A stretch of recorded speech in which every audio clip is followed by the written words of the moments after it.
ॐ अज्ञानतिमिरान्धस्य ज्ञानाञ्जनशलाकया चक्षुरुन्मीलितं येन तस्मै श्रीगुरवे नमः। श्रीचैतन्यमनोभीष्टं स्थापितं येन भूतले स्वयं रूपः कदा मह्यं ददाति स्वपदान्तिकं।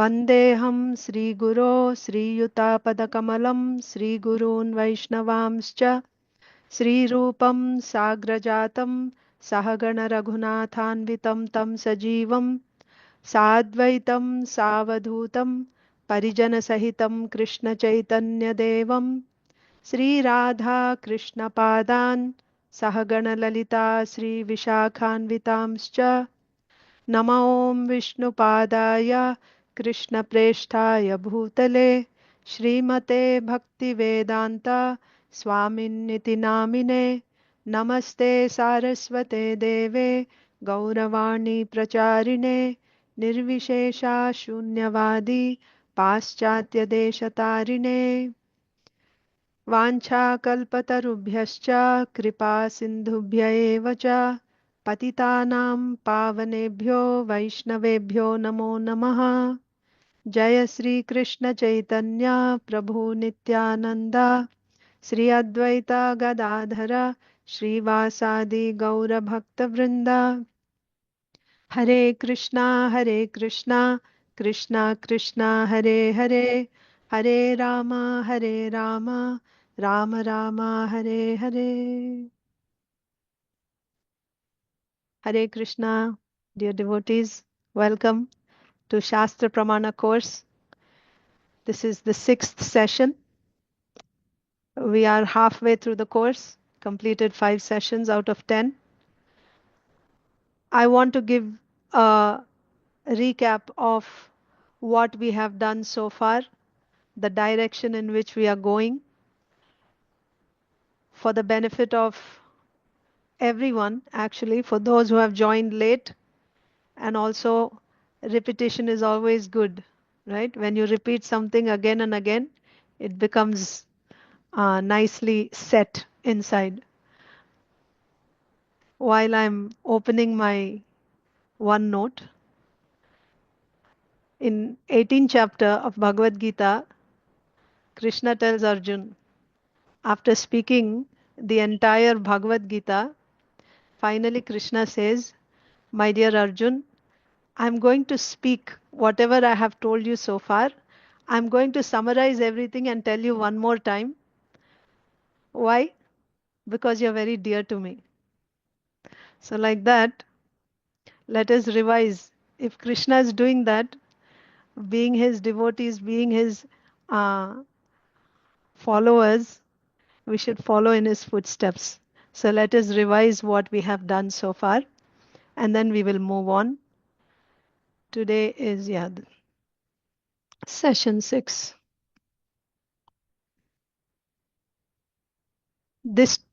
This course is entitled Shastra Pramana. What is Shastra Pramana?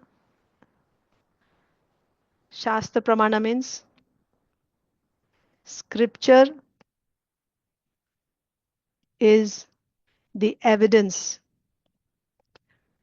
for all knowledge. Then, actually, I'll just write it, maybe. So we started off like this. We need jnanam. We need jnanam for all laukika and alaukika vyavahara.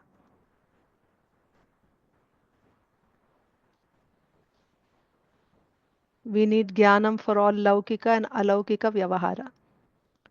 Laukika means within this universe, within this creation, all types of, for any type of activity, to know what is right, what is wrong, what is to be done, what is not to be done, how to do something. Every single activity, whether it is farming, cooking, war, and And what are my duties, right? What is this material nature? Why there are so many varieties of life that we see around us? Why does the sun rise every day? Who is doing all this? Is there a creator behind this? Uh, everything is functioning so systematically in this world. Is there a person behind this? If there is, who is that person? Where does he live? What is his name? What are his qualities? So on and so forth. Whatever questions one may have, why are there stars in the night? What are these stars? What's going on over there? Right? Are there people living there? So many questions as a child and as while you're growing up, as a student, as a family person. At every stage, you have so many questions about the world around you and about what activities you're supposed to do, what you're not supposed to do, what is right, what is wrong. What do you need to do? All these things for all types of vyavahara dealing, you need jnanam, you need knowledge. And this knowledge is also of two types. There is yathartha jnanam and ayathartha jnanam. Yathartha jnanam, ayathartha jnanam. We saw what is yathartha jnanam.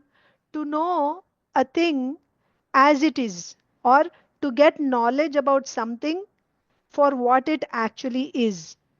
Simple. If you see a rope, if you get knowledge that it is rope, this is yathartha jnanam. By seeing a rope, if you get knowledge that it is a snake, that means you're seeing something which is not there in it, that is ayathartha jnanam. What is our interest? We want yathartha jnanam. For any type of activity, our interest is we want yathartha jnanam. We don't want ayathartha jnanam. Okay? So our interest is yathartha jnanam. Then the next question is further. We looked further in this. We saw this yathartha jnanam and ayathartha jnanam. So jnanam in general, we saw there are two types. What is that? How to get knowledge. One is anubhava jnanam. I'll just write J for jnanam, okay? And the other is smriti jnanam, okay? Anubhava jnanam and smriti jnanam. Smriti jnanam means that which is produced from samskaras.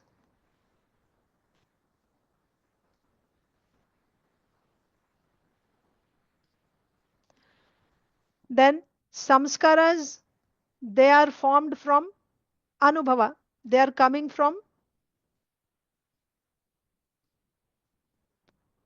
anubhava.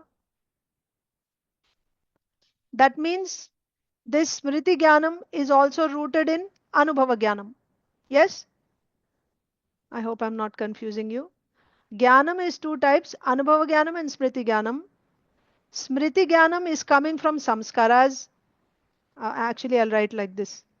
Anubhava produces samskaras. Samskaras produce smriti. This is better. You'll okay? Then that means, so if you get, we said we are interested only in yathartha jnanam. Yes? So if you get yathartha jnanam, yathartha anubhava jnanam, that will produce yathartha samskaras, and yathartha samskaras will produce yathartha smriti jnanam. That means now all the knowledge that you have will be, if you get somehow, if you are able to get yathartha anubhava jnanam, then automatically you will have yathartha smriti jnanam also. So what is yathartha jnanam? Yathartha jnanam means it is yathartha anubhava jnanam plus yathartha smriti jnanam.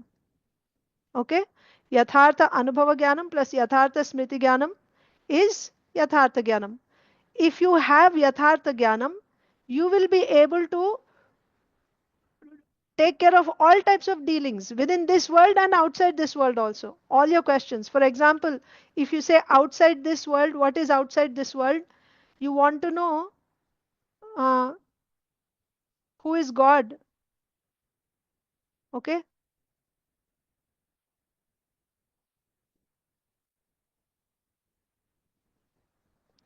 So you want to know alaukika dealings. You want to know who is God. Then who am I? What's my relationship with him? How should I deal with him? Yes? How to deal with him? So on and so forth. All this, you want yathartha jnanam about this. You don't want some uh, ayathartha jnanam. You want yathartha jnanam about all this. How do you get yathartha jnanam? That's our question. Then we saw,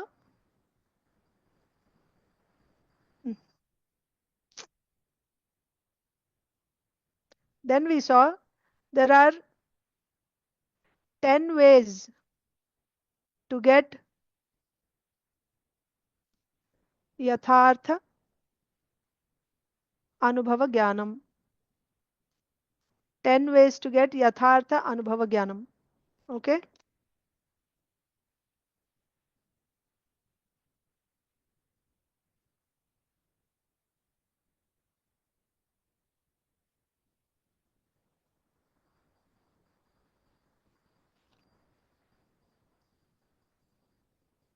Okay.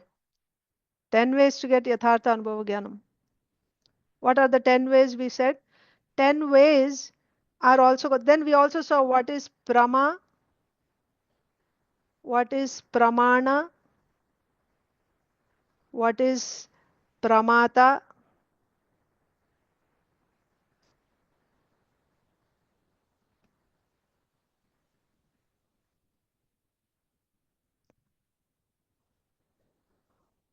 wait, pramata, and what is prameyam. These terms we saw. Prama is nothing but yathartha jnanam. Pramana means the most important cause, the most important cause that produces yathartha jnanam, or yathartha jnanam is also called prama. Okay? Then pramata means the person who's getting that knowledge. Prameyam is the object about which you're getting knowledge. Okay? So these 10 ways are nothing but the 10 pramanas. These 10 ways are nothing but the 10 pramanas. Okay?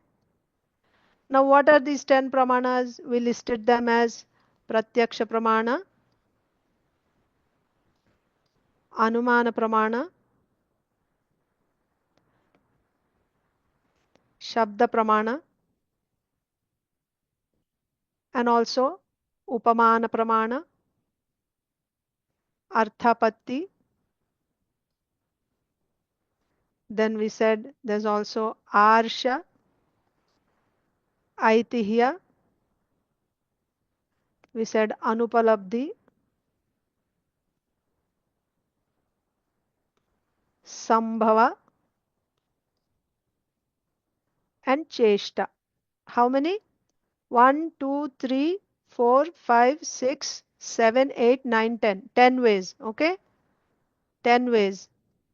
Then you may question, okay, then Srila Jiva Goswami says that these remaining 7 can actually be clubbed under these 3. Anupalabdhi can be clubbed under Pratyaksha. Upamana, Arthapatti, Sambhava, and Cheshta are just different forms of Anuman Pramana.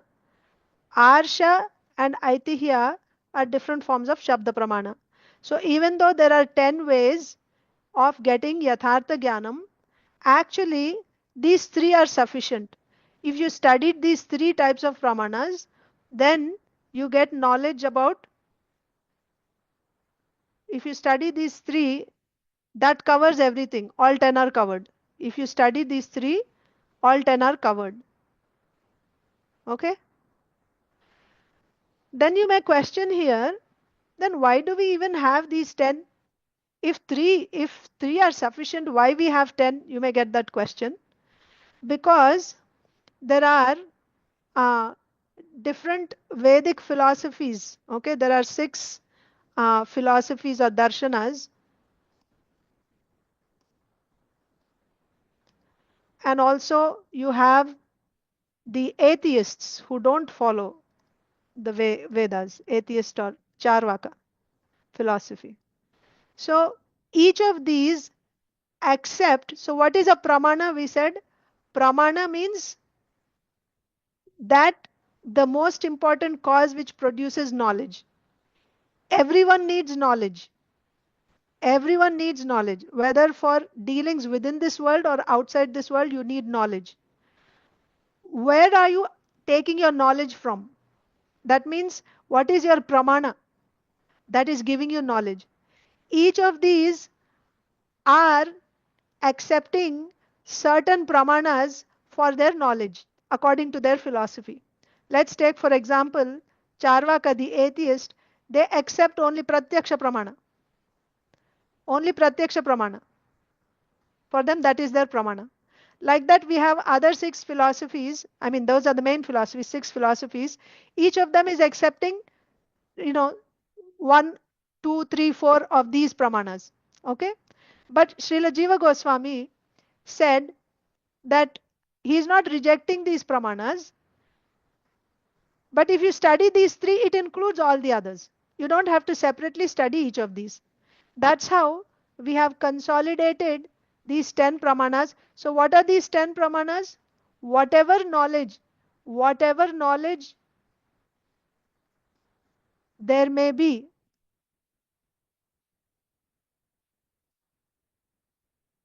in this entire creation or outside of this creation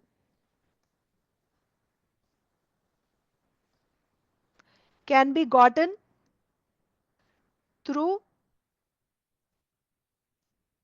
these 10 pramanas. Can be gotten through these 10 pramanas. That means there is no 11th way. Just these 10, that's it. You can challenge anyone. Any type of knowledge you want, it can be gotten within these 10 pramanas, and those 10 are now consolidated into 3 pramanas. That means whatever knowledge there is can be gotten through these 3 pramanas. There is no other way of getting knowledge. Okay? These 3 pramanas. You want any knowledge, whether within this creation or outside of this creation, what are the ways of getting knowledge? 3 pramanas. We have consolidated them into 3. What are they? Pratyaksha, Anumana, and Shabda pramanas. Okay? Then what did we do? We studied each of these pramanas. Pratyaksha pramana means, what did we say? Knowledge. Pratyaksha pramana means actually the senses. Pratyaksha pramana means senses. Pratyaksha pramana produces what? Pratyaksha jnanam. Pratyaksha jnanam. So we studied the mechanism of how, by the contact of senses with the sense objects, knowledge is produced. Who are all the players that are involved in that production of knowledge? There is chitta, first of all. Chitta goes to an object. That's when you become aware of that object. Then when the senses contact the sense object, that message is sent to the mind as nirvikalpaka jnanam. Then that message is sent to intelligence. Intelligence compares this nirvikalpaka jnanam with the samskaras that are there in the chittam, and then it decides what that object is, and then it sends that message back to the mind, right? So the knowledge that is produced by the intelligence, that is called savikalpaka jnanam, because now all the attributes of that object are there. This is sent back to the mind, and then mind says whether it likes or not, and then ultimately ahankara says I like it, Like this, we saw the mechanism of Pratyaksha Pramanam. Pratyaksha Pramanam is giving you knowledge. What is the knowledge that Pratyaksha Pramanam is giving you? Pratyaksha Jnanam. At that time, we also saw the senses. Pratyaksha Pramanam means senses. Yes? Pratyaksha Pramanam have 4 defects. What are the 4 defects? Brahma, Pramada, Karanapatava, and Vipralipsa. Okay? We saw these are the 4 defects in the senses. Brahma means illusion. Pramada means making mistakes. Karanapatava means imperfection. Imperfection. Well, Karanapatava is imperfection.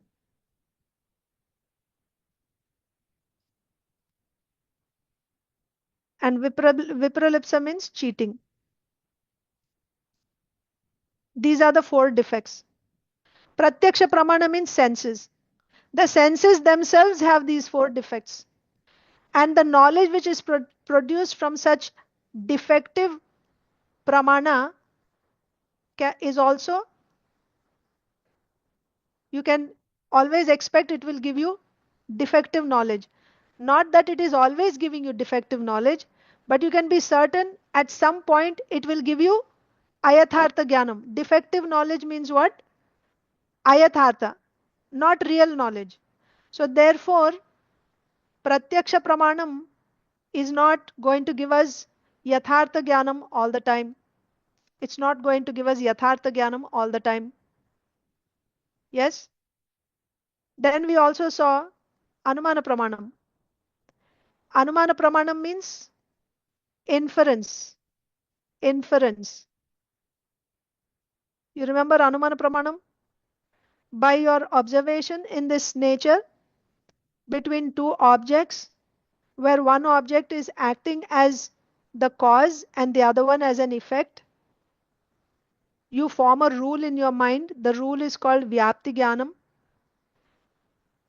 When you see that cause in a different place, you apply this Vyapti Jnanam in that place, and then you derive new knowledge. The knowledge that you derive in new places, that is called Anumiti Jnanam. So Anumana Pramana gives you Anumiti Jnanam. Anumiti Jnanam means it's it's inferred knowledge, but that inference is based on the rule that you have formed. The rule is formed based on your direct perception. Once again, Anumana Pramana is rooted in Pratyaksha Pramana because it is derived, that Vyapti Jnanam is derived from Pratyaksha Pramana. Therefore, Anumana Pramana also cannot give you Yathartha Jnanam all the time. Okay?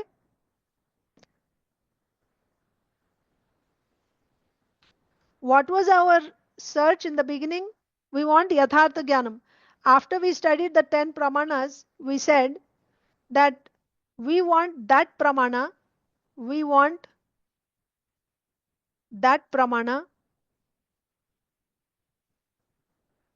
which gives Yathartha Jnanam all the time, which is giving Yathartha Jnanam independently, and also which is able to correct other Pramanas when they are making a mistake. So that is our quest.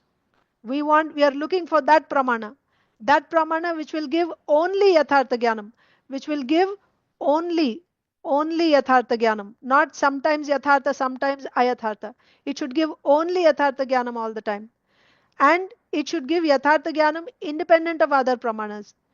Not only that, it should also correct other pramanas. This is important here. It should correct other pramanas. So then we saw that because Pratyaksha and Anumana Pramanas have defects.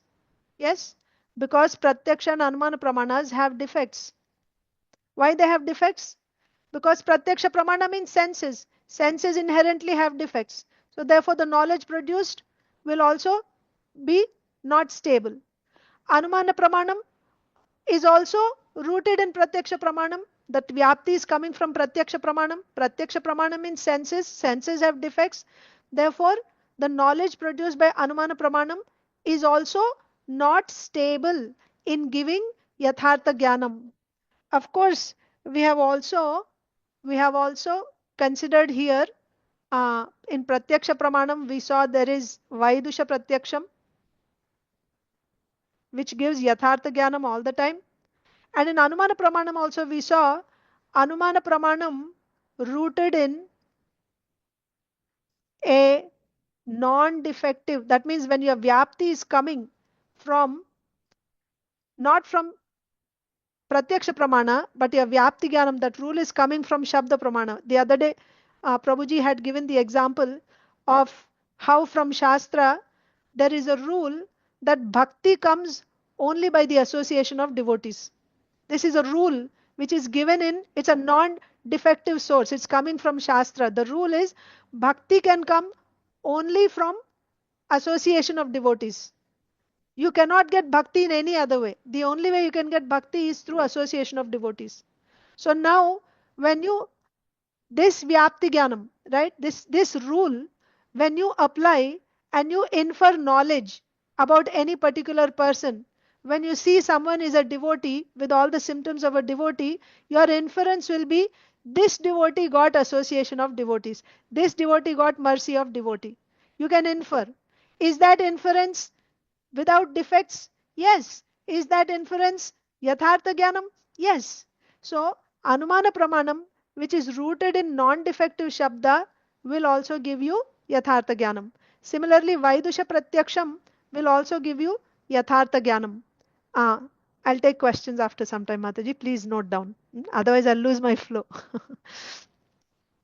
So, Vaidusha Pratyaksham will give you also yathartha jnanam. But still, what is our condition?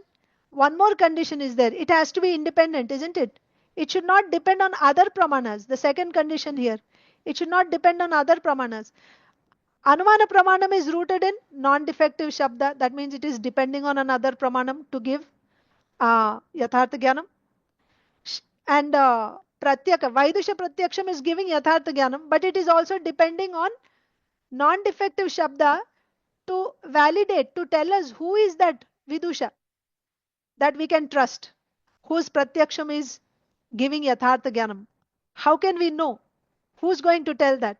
So in that way, even though Vaidusha Pratyaksham and Anumana Pramanam rooted in non-defective Shabda are giving yathartha jnanam all the time, still they are not independent. Therefore, we cannot accept Pratyaksha and Anumana Pramanas as our Pramana, right? What we are looking for here with these three conditions. We cannot accept Pratyaksha and Anumana Pramanas do not qualify as this Pramana, ultimate Pramana.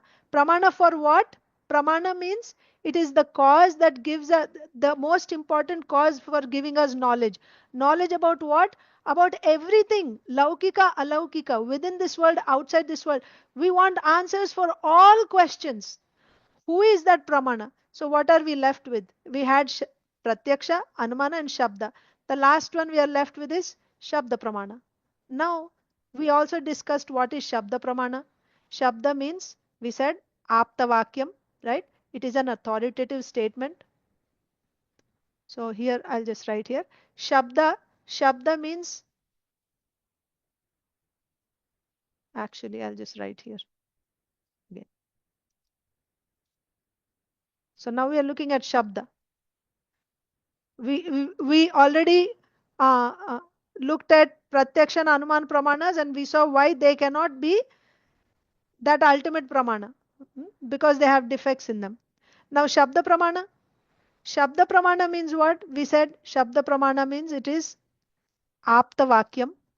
Apta means authoritative, Vakya means sentence or statement, which satisfies the three conditions of Akanksha, Yogyata, and Sannidhi. Note that this Shabda Pramana, note that this Shabda Pramana is simply that statement, an authoritative statement which satisfies these three conditions. That is Shabda Pramana. Then how do you get Shabda Jnanam? We said how from Pratyaksha Pramana you get Pratyaksha Jnanam. From Anumana Pramana you get Anumiti Jnanam. From Shabda Pramana, how do you get knowledge? Uh, so Shabda Pramana is giving you Shabda Jnanam. Shabda Pramana is giving you Shabda Jnanam or Shabda Bodha. How are you getting this? First, you have to hear and then recall the meanings of words in that sentence. Then, what else do? You do Anvaya. Anvaya means you rearrange. Anvaya Kriya. That means you rearrange the words and then ultimately you elicit the meaning. By that Anvaya, you elicit the meaning of that sentence, and by that knowledge is born in you. You get that knowledge. This is Shabda Praman. Shabda Praman is not just by sound you recognize this is the sound of Mridanga, this is the sound of a bird. That is not Shabda Praman. Shabda Praman means by hearing a sentence, you are actually understanding, by recalling, you know the meanings of the words, and then you are able to arrange the sentence, and then knowledge is produced in you. That is Shabda Jnanam. Now, for this Shabda Jnanam to take place, you need the listener, right? Shabda Pramanam means the sentence. It is the sentence. Okay, we saw. Shabda Pramanam means it's simply the sentence. And for you to get Shabda Jnanam, then what do you need? For you to hear, you should have proper hearing, right? Then for you to recall the meanings, you should know that language. Yes, you should know the language. And then also you should know how to arrange the sentences, arrange the words and get knowledge. Unless you have these, you are satisfying these conditions, there will not be Shabda Jnanam. But the important thing to note here is, just because you didn't get Shabda Jnanam, why you didn't get Shabda Jnanam? Because of deficiencies in you. You don't know the language. Your ears are not functioning, or you are sleepy, you are in the mode of ignorance, you are not alert, you are not able to hear what is being said, you are not able to grasp the meaning because of your own deficiencies. Just because you didn't get Shabda Jnanam, you cannot say, or you should not say, you shouldn't say that Shabda Pramanam is defective. Yes? You should not say that Shabda Pramanam is defective.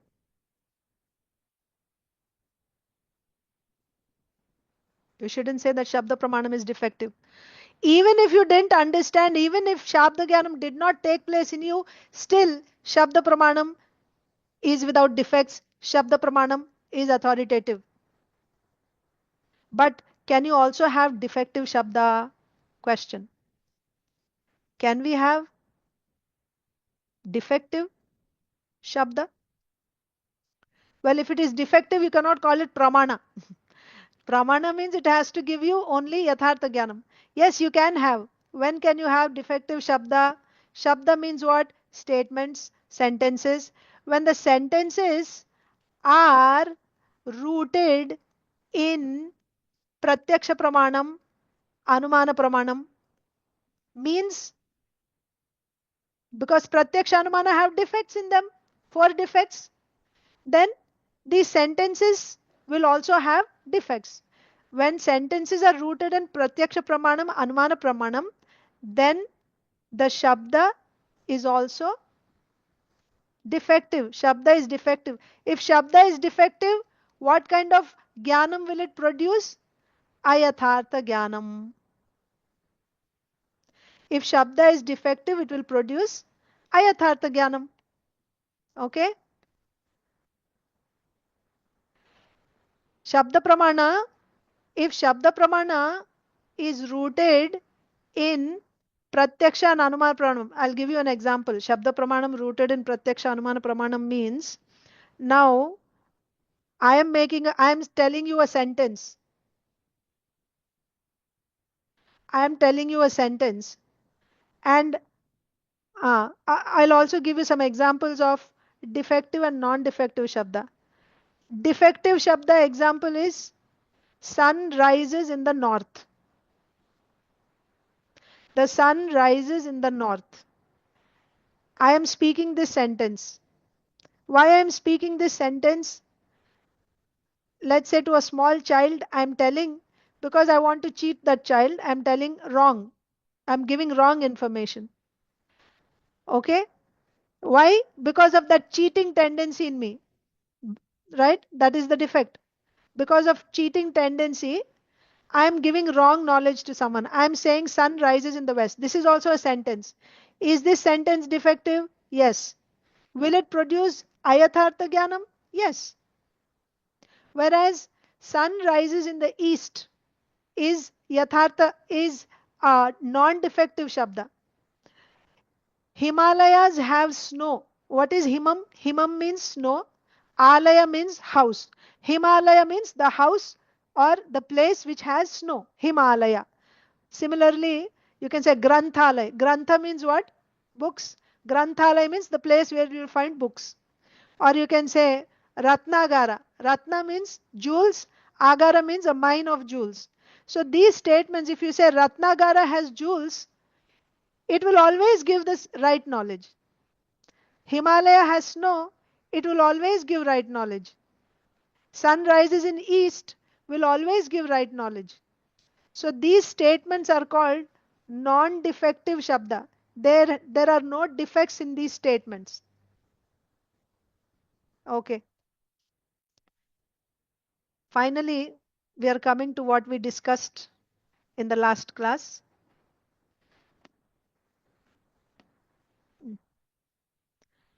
Okay.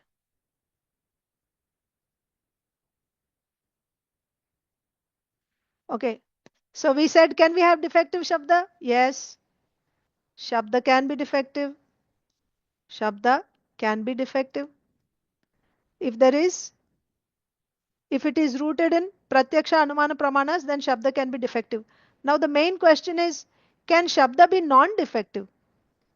Can you find, can you find that Shabda which has no defects? So I gave you some examples. I gave you some examples. Himalayas have snow. This has no defects in it. This statement has no defect. This sentence has no defect in it. Of course, I told you, if you don't know the language and you don't understand, you don't get Shabda Jnanam. But that does not mean the Shabda Pramana is wrong. This Shabda is non-defective. So now our ultimate Pramana is what? Our ultimate Pramana which gives yathartha jnanam only and independently,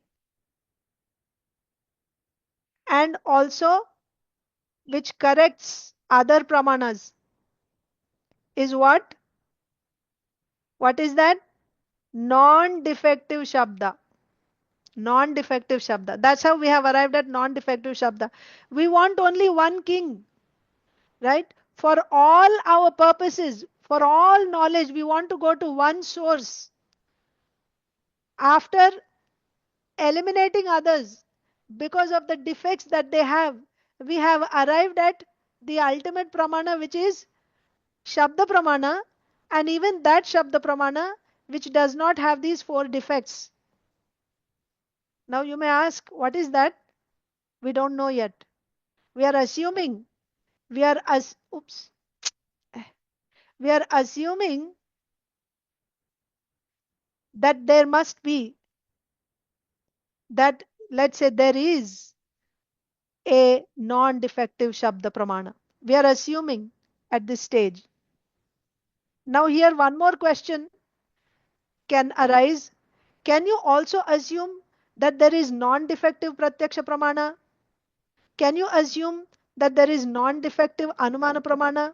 Can you assume like that? Question. Raise your hand. Can you assume that there is non-defective is, can we have Pratyaksha Pramana which does not have any defects? Tamil Selvi Mataji.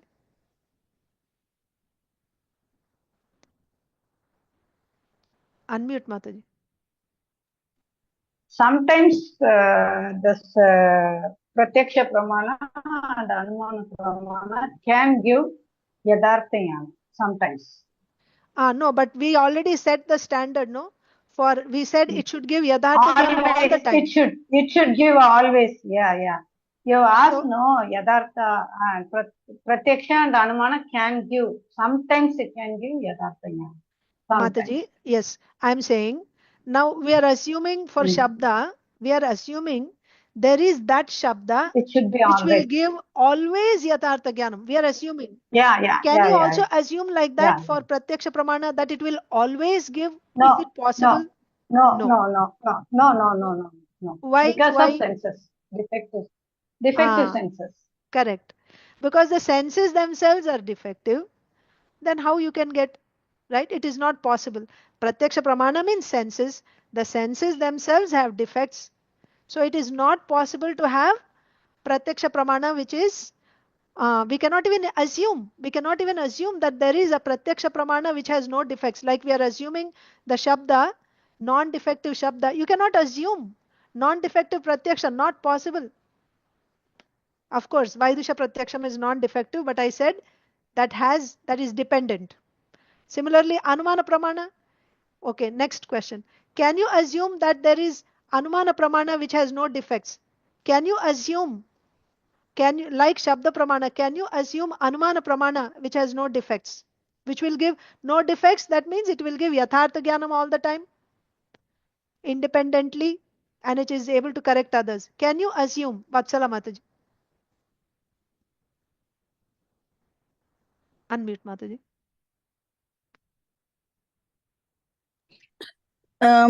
No, Mataji. Anumana comes from an inference, right?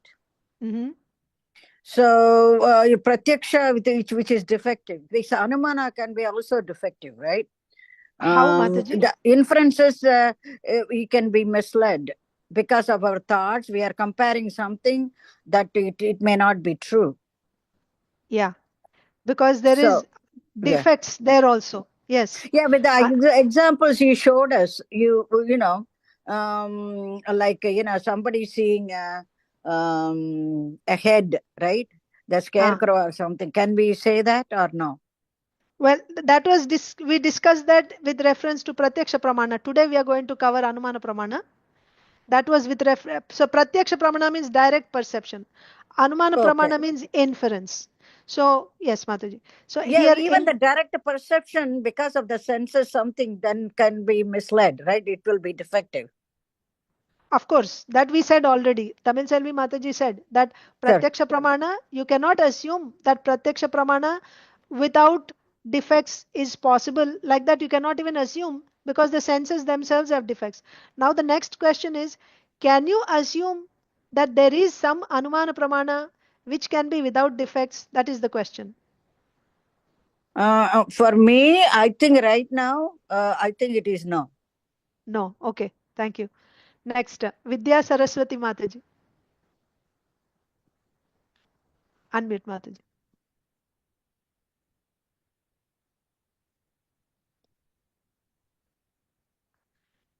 Unmute.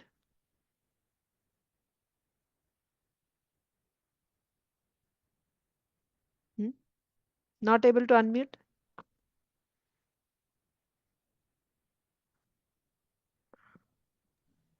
Oh, Go ahead, sorry. It's okay. Because you have given the example that there is fire in kitchen, so the fiery mountain is also concluded by Devadatta. But that is not correct, because even there is fire, even there is smoke, we can't assume that the smoke is caused by fire. It can be after the fire is extinguished, there may be some smoke.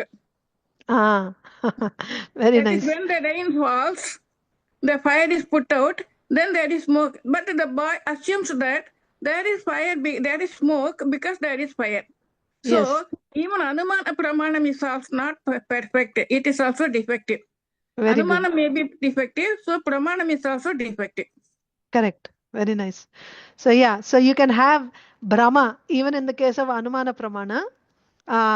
Just like that example Mataji said, that you see smoke. What is Anumana Pramana? Vyapti Jnanam, right? Based on Vyapti Jnanam, you make inference. So in Vyapti Jnanam, you said wherever there is fire, there is smoke. So he sees smoke and he infers there is fire. But what if that smoke is there but there is no fire because it rained and then the fire is put out, still smoke is there, but he's getting knowledge there is fire? That means defects are possible even in Anumana Pramana. So the reason you have defects in Anumana Pramana also is because Anumana Pramana is also rooted in Pratyaksha Pramana. Pratyaksha Pramana has defects. Brahma, Pramada, Karana, Pata, Vipralipsa. So these defects will come also in Anumana Pramana because Anumana Pramana is not independent. It is dependent. If it is dependent on Pratyaksha, Pratyaksha has defects. So Anumana will also have defects like that. Meenakshi Mataji, you want to say something? Unmute.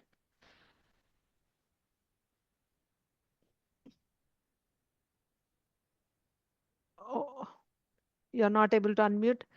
Maybe I'll quickly look. Yes, Mataji. You have told that the non-defective Saptapramana that I think you have told about the non-defective Saptapramana. We can take that have not having defect, No defects. Non-defective Saptapramana. Yes. Yeah. Last week explained about the relationship between that both the Pratyaksha and this Anumana Pratyaksha and non-defective With non-defective Saptapramana. Shabda. Relationship you have explained. Yes, Mataji. Yes, thank you. Thank you. Okay. Yeah, Hare Krishna. So yes, so I was just telling you why we are only settling with non-defective Shabda, why we are not considering non-defective Pratyaksha, non-defective Anumana. That's the point I was making now. So you are clear. It is not possible to have non-defective Pratyaksha Pramana and it is not possible to have non-defective Anumana Pramana. Now we are left with Shabda Pramana. In Shabda Pramana also, you can have defective and non-defective. Our interest is in non-defective Shabda Pramana. That's our only hope, actually. If there is a Shabda Pramana which does not have defects, then it can satisfy the three conditions of giving yathartha jnanam all the time, of giving knowledge independent of other pramanas, and also of correcting other pramanas when they are making a mistake. So now and because we don't know yet what is this non-defective Shabda Pramana, we are assuming there is some Shabda Pramana which has no defects. Then we are seeing what is the relationship with that non-defective Shabda Pramana, which is our ultimate Pramana. We don't know what that is yet. What is the relationship of that non-defective Shabda Pramana with Pratyaksha and Anumana Pramanas? Why we are even considering Pratyaksha Anumana Pramana? Can't we simply depend only on the non-defective Shabda and nullify Pratyaksha Anumana Pramanas completely? Can we do that? Can we nullify Pratyaksha Anumana Pramanas completely altogether? Is it possible? No. Because in our day-to-day life, right, don't we get knowledge by Pratyaksha Pramana? Right? I recognize this is a pen. Right? When I go to the kitchen, I recognize with my eyes, Pratyaksha, I recognize this is sabji, this is rice, this is dal. Right? We are using, and even Anuman also we are using. So it's not that we don't use, it's not that we nullify Pratyaksha Anumana Pramanas, but because these two are rooted, because Pratyaksha Anumana Pramanas have defects in them, they have a tendency to give us ayathartha jnanam. So whenever they make a mistake, we should have like a whistleblower, right? Who will tell us, no, no, this is wrong. You should have something to refer to, which is the ultimate judge, which says, no, this is wrong, which can correct Pratyaksha Anumana Pramanas when they are making a mistake. They can make a mistake because they have defects in them inherently. But the Shabda Pramana, non-defective Shabda Pramana will not have any defects. Non-defective Shabda Pramana will not have any defects. So we will use Pratyaksha Anumana Pramanas, but when they make a mistake, when they give Ayathartha Jnanam, we should always our our pramana, right? Our evidence. Pramana means what? Evidence, right? In a court of law, you have pramana. When there are two people, how do you decide who is right, who is wrong? Based on pramana, based on evidence. Like that, our pramana for what is right knowledge, our pramana is what? This non-defective shabda. Then with this understanding, now we went forward to see what is the relationship between this non-defective shabda and pratyaksha pramana. And also today we are going to see what is the relationship of non-defective shabda with anumana pramana. So what did we see in the previous class? Relationship. Before we even started studying the relationship, we said what are the qualities of this non-defective shabda. First is it is avyabhichari. Avyabhichari means it gives knowledge, yathartha jnanam, in a stable way. That means it will give only yathartha jnanam every time. I can once again share the screen, write some points so it will be easy. So now what is our savior is this non-defective shabda. This is what we are looking at. Now we are looking at what are the qualities of this non-defective shabda. First is non-defective shabda, and we are seeing actually relationship of this non-defective shabda with pratyaksha and anumana pramanas. Okay, what is the relationship? First one is we said that pratyaksha and anumana pramanas, they are not stable in giving yathartha jnanam, not stable in giving yathartha jnanam, whereas non-defective shabda is stable. Okay, then the next thing is we said non-defective shabda is the king, pratyaksha and anumana pramanas are the servants. Yes, then within that we saw what is the relationship between king and servants. Servants are dependent, servants are not independent, they are dependent on the king, right? They are dependent on the king. Then we said the king, which is the king, which is non-defective shabda here, is always independent. He's not dependent on the servants.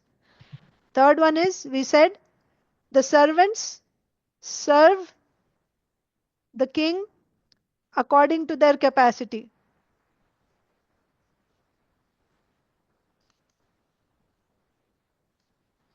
Then we said fourth one is the king.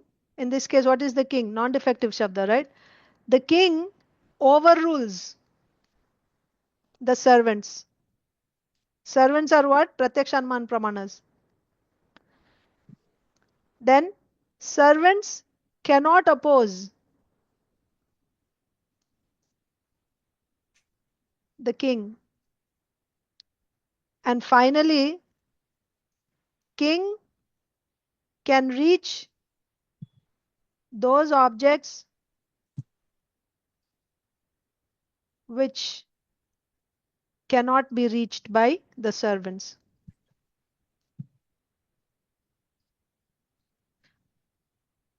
So we saw this is the criteria we set for the relationship between non-defective Shabda and Pratyaksha Anumana Pramanas. Now, all these points have to be proved with examples. So then we took Pratyaksha Pramanam versus non-defective Shabda. And taking Pratyaksha Pramanam, now we proved each of these points.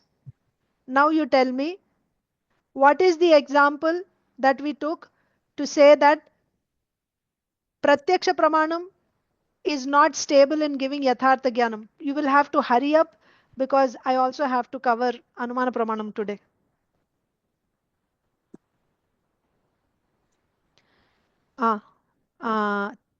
Tilagavati Mataji, go ahead. Unmute Mataji. Krishna, your whiteboard is not visible, Mataji. Oh, you didn't see the whiteboard all this while? No, we I'm could so not. sorry. Sorry.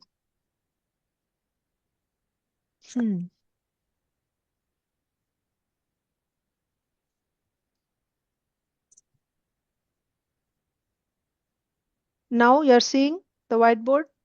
Yes, Mataji, now very much we can see. Okay. Hare Krishna. Hare Krishna. Thank you. So, meanwhile, you can also answer the questions. Tell me, what is the example we gave for Pratyaksha Pramanam is not stable in giving yathartha jnanam. Pratyaksha Pramanam is not stable in giving yathartha jnanam. Brajadevi Priya Mataji. Shall I stop share? Okay. Mataji. Unmute. Yes, Mataji. Hare Krishna Mataji, that were pronounced Jashri proper. You give the example of the magician. Devadatta is visiting the magician and then he sees the friend's head on the platter. Assuming he imagines that it is his friend's head and starts crying because that time his pratyaksha is not giving the real knowledge. And also the another example also in the field the next day. That is next. Okay. This much only. First Okay. example is, yes, thank you, Mataji. First example is that this Pratyaksha Pramanam is not giving yathartha jnanam stably. That means it's not stable in giving yathartha jnanam. Sometimes it is giving yathartha, sometimes ayathartha. So this is the example to show that Pratyaksha Pramanam is giving ayathartha jnanam. How? In front of his eyes, there is an imaginary head, but he is taking that to be the real head. So his eyes are giving him ayathartha jnanam. That is one example. Okay, next person. Someone else can answer. What is the example for saying that non-defective Shabda gives you only yathartha jnanam all the time? Quickly you'll have to say, because I have to cover also. We have only half an hour left. Non-defective Shabda gives us only yathartha jnanam every time. Revati Senthil Kumar Mataji. Unmute. Hare Krishna Mataji. Yes, Mataji. Pranam Mataji. Mataji, for that you gave the example as Himalayas have snow, jewels come from the mine, and yes, Mataji. Hare Krishna Mataji. Hare Krishna, thank you. So Himalaya means what?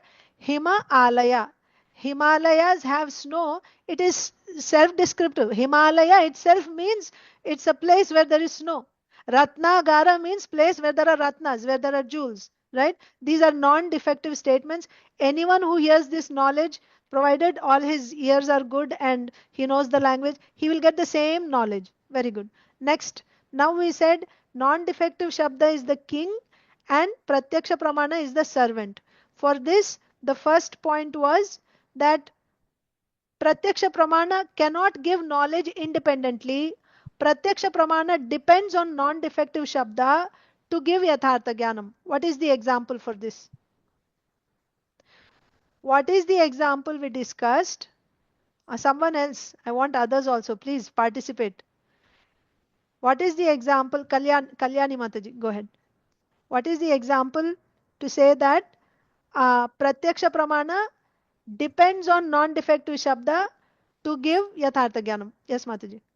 Yes, Mataji. Oh, friend का head वो रास्ता में देख लिया, an accident में इसका head देख लिया, but he assumes that in circus the head is not cutted.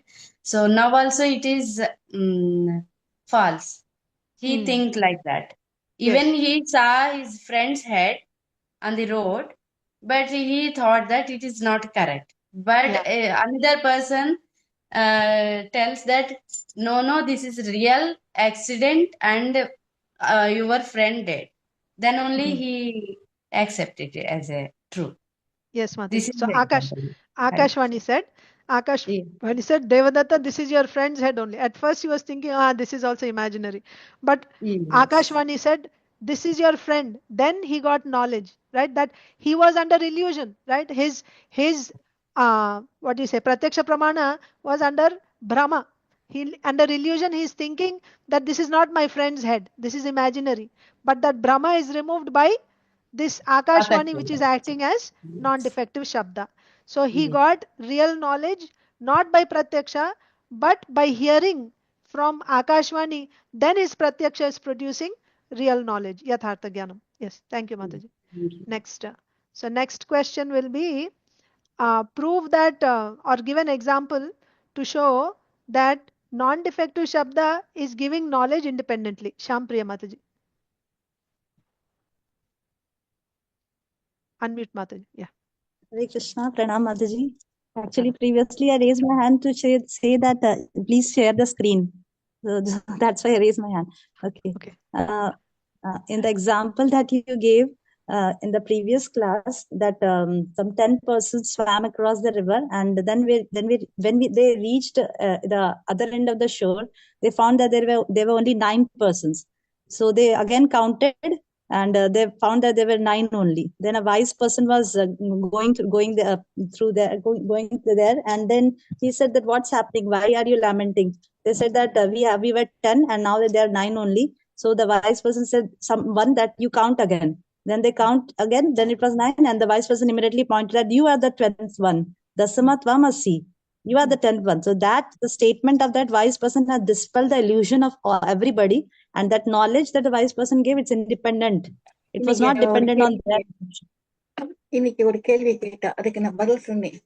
Excellent Vidya. Yes, Mataji. So initially these 9 people, they were under illusion, Brahma, that there's only 9 of us. Actually there were 10, but they didn't, that I am the 10th one. That knowledge was not born by their Pratyaksha. I am the 10th one. That knowledge was not born by their Pratyaksha. Why? Because of illusion, because of Brahma, they are only counting 9 and they're thinking we are 9. But when this wise person came, learned person came, and he said, you are the 10th one, his uttering that sentence, you are the 10th one, that is non-defective Shabda, that removed the illusion. And then that gave knowledge that, oh, I am the 10th one, right? So in this way, we see that that person's giving knowledge independently, it is giving knowledge here. That non-defective Shabda, without depending on any other source, has removed this illusion and given Yathartha Jnanam in this case. Okay. Then next is Pratyaksha Pramana serves non-defective Shabda according to its capacity. Pratyaksha Pramana serves non-defective Shabda according to its capacity. Who wants to answer? Padma Krishna Mataji. Give example. Hare Krishna Mataji. Example is fire is the cure for cold. So when a person hears this, he understands that fire is the cure for cold. And in winter, when he goes near the campfire, he understands that he feels good, and he directly perceives that he is not feeling cold anymore. And therefore, fire is the cure for cold. Hence here, Pratyaksha Praman supports Shabda Pramanam. And in another case, there is a mother who tells her son that he was born in Mathura to her. Here Pratyaksha Praman cannot support the non-defective Shabda because the boy cannot go back in time and perceive his birth. So here it fails to support the non-defective Shabda. Hence it can serve the non-defective Shabda only according to its capacity. Yes, thank you. So according to its capacity means sometimes it is able to serve, sometimes it is not able to serve. That's what it means. Like you say, jitna aata utna roti banega. Like that. As much as your capacity, that much only you can do. So sometimes it's able to support Shabda Pramana, non-defective Shabda. Sometimes it is not able to support. Example, when it is able to support, example is non-defective Shabda is saying fire is the medicine for cold. That is the statement of non-defective Shabda. Can Pratyaksha support this? Yes. You go to fire in the winter time and then stand close to the fire and you'll see that now you're relieved from that pain of cold. So Pratyaksha is supporting in this case. Can Pratyaksha support? Then give an example where Pratyaksha is unable to support. Another example is mother is telling her son, my dear boy, you were born to me in the city of Mathura. So now for Pratyaksha to support this, the boy should be able to directly perceive how he is born to his mother in the city of Mathura. It is not possible. That is past. It's over. He cannot go back and perceive it. So in this case, Pratyaksha is not able to support non-defective Shabda. Next, Pratyaksha, non-defective Shabda overrules Pratyaksha Pramana. Non-defective Shabda overrules Pratyaksha Pramana. Devahuti Mataji, you want to give example for that? Hare Krishna Mataji. Yes, Mataji, Hare Krishna. Yes, here the example you had given is of a snake bite. A person is bitten by a snake and he turns blue. But a mantrika comes and he chants some mantras which has the power to remove the poison through the mantra. So the mantrika says now that this person is free from poison, the poison is removed. Although physically you can't see that the body is still blue, they feel that the poison is there, but the mantrika says that the poison is removed. So now you have to believe on the shabda of the mantrika, which is overruling the pratyaksha pramana that the body is blue. So the here that's how you say you have to the non-defective shabda is overruling the pratyaksha pramana, which is the eyes seeing the body blue. Very good. Yes, Mataji. So that is the thing. So Mantrika's mantra, that mantra is saying there's no poison in your body. He's chanting mantra. The mantra is saying there's no poison in the body. After snake bite. After snake bite, the body is blue, but the mantrika is chanting mantra that there is no poison. But your eyes are saying the body is blue, poison is there. Which has precedence?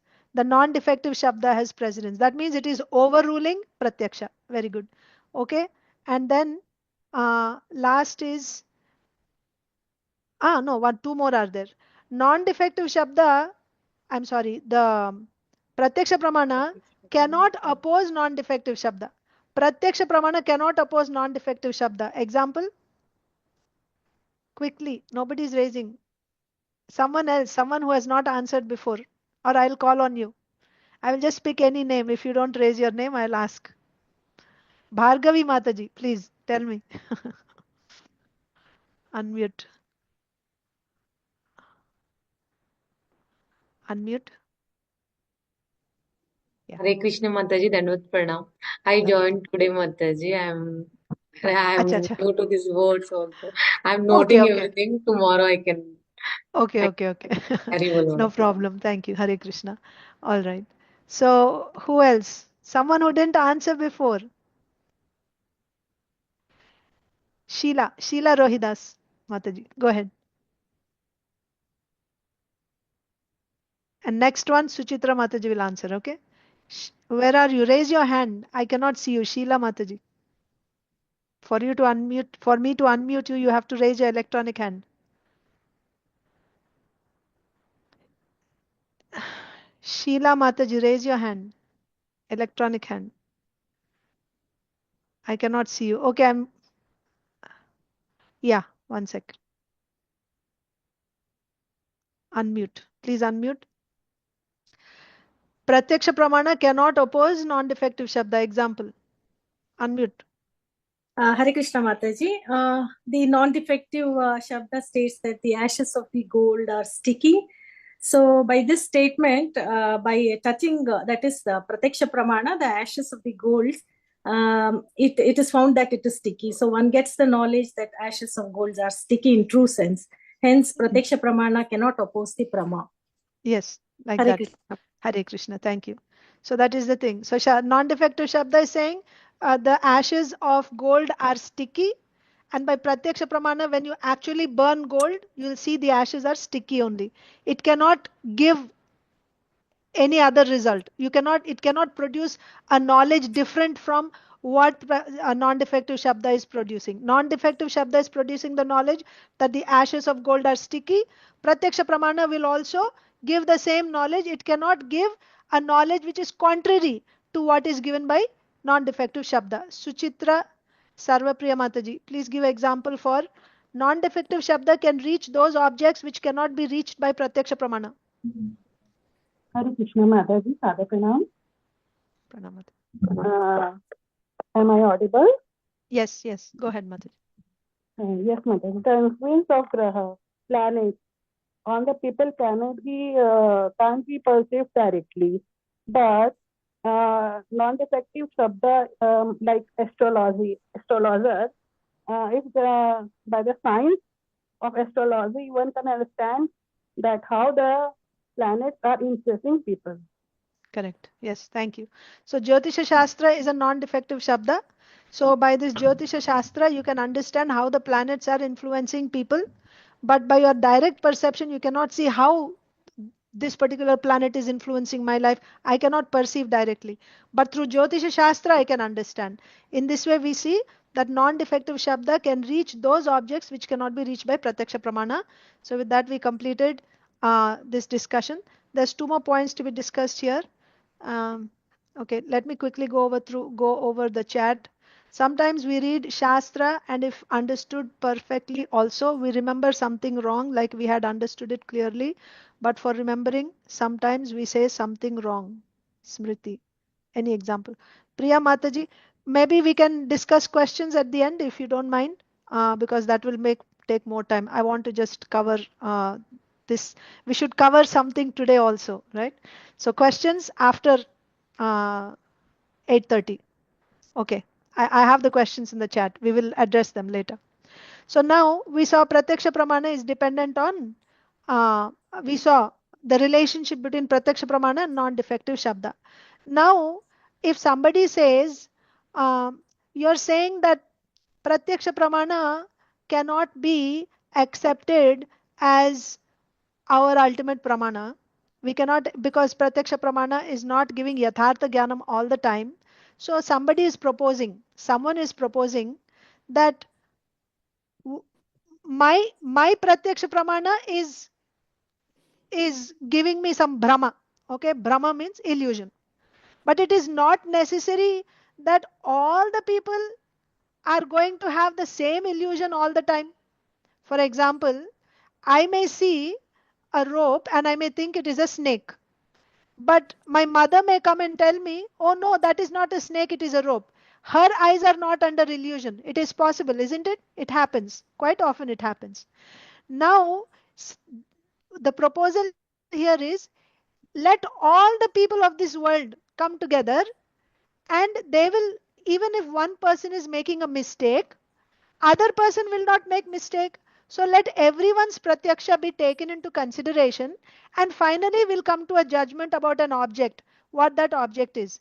Then there won't be any defects. We will get yathartha jnanam only. Is this a good proposal? Can we accept pratyaksha pramanam by taking the opinion of all the people? Can we arrive at the right knowledge, yathartha jnanam, in this way? Yes or no? If yes, just give me thumbs up, electronic thumbs up. Okay, Mamata Mataji, tell me why you say it is not so. Mataji. Yes. Mataji, like all the time it will be some or other defects involved. That's why like it cannot be proven. Like no, for me it might be for eye illusion, or some other, it might be some sound illusion or something. Like it will never give complete knowledge all the times. Thank you, Mother. But This is my understanding. yes, Mataji, but we are saying that all the people, yes, you are like that, but someone else. So let's say you have a fault in your eyes and your ears are fine, and someone else is having fault in their ears and eyes are fine. So you both of you come together, and together both of you will get right knowledge. Is it not possible? It will be dependent, Mataji. We need independent knowledge also. We need independent knowledge also. Okay. So it will be dependency. Okay. Devahuti Mataji.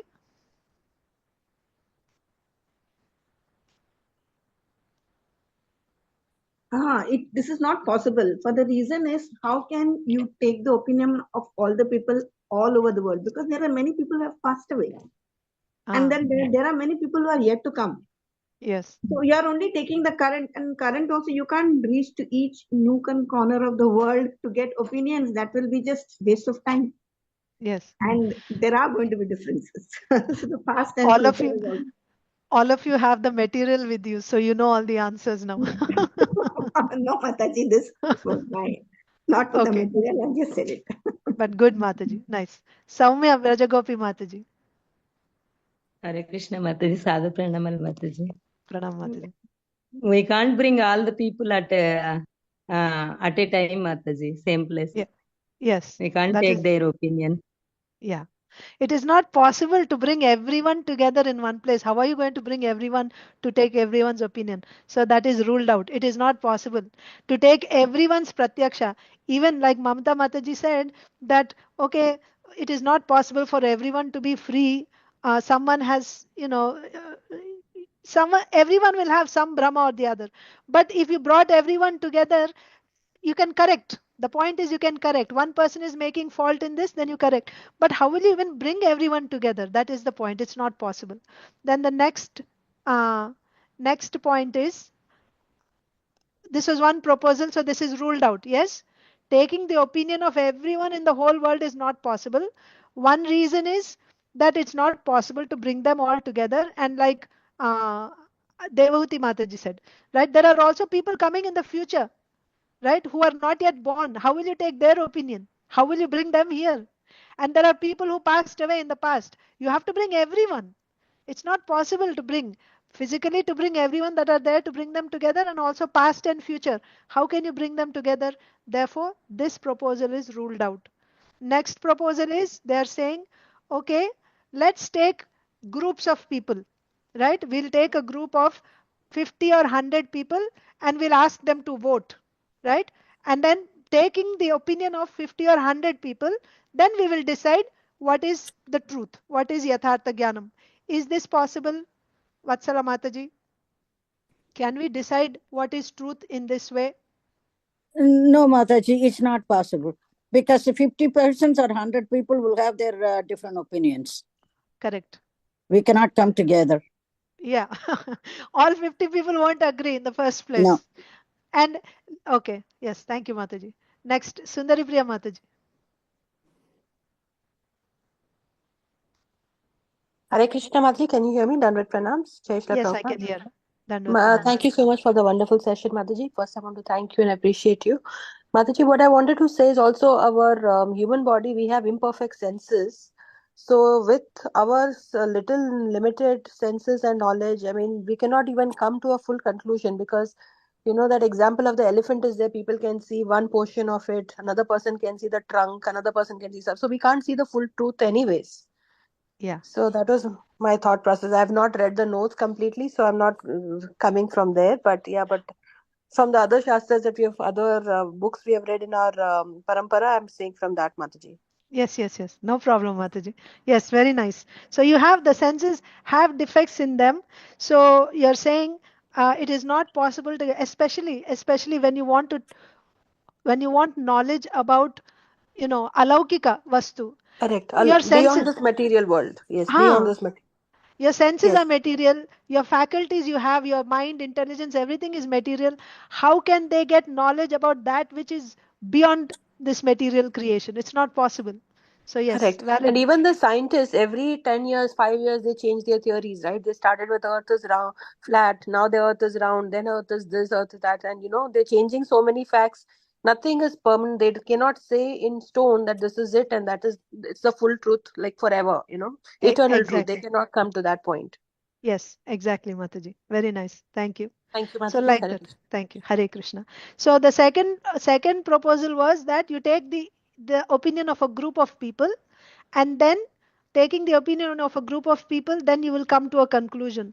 But first of all, it is not possible, like Vatsala Mataji said, to have all of them agree on the same point. Even in one family, everyone won't agree. You have that experience. You'll say, what should we make for breakfast today? If there are four people, two people say something, two people will say something else. Three people will say one thing, one person will be saying something else. It is not possible to get everyone to decide on one thing. It doesn't happen. Let us say, even if 50 people agreed that this is what it is, there will be another set of 50 people in some other part of the world who will have some other opinion.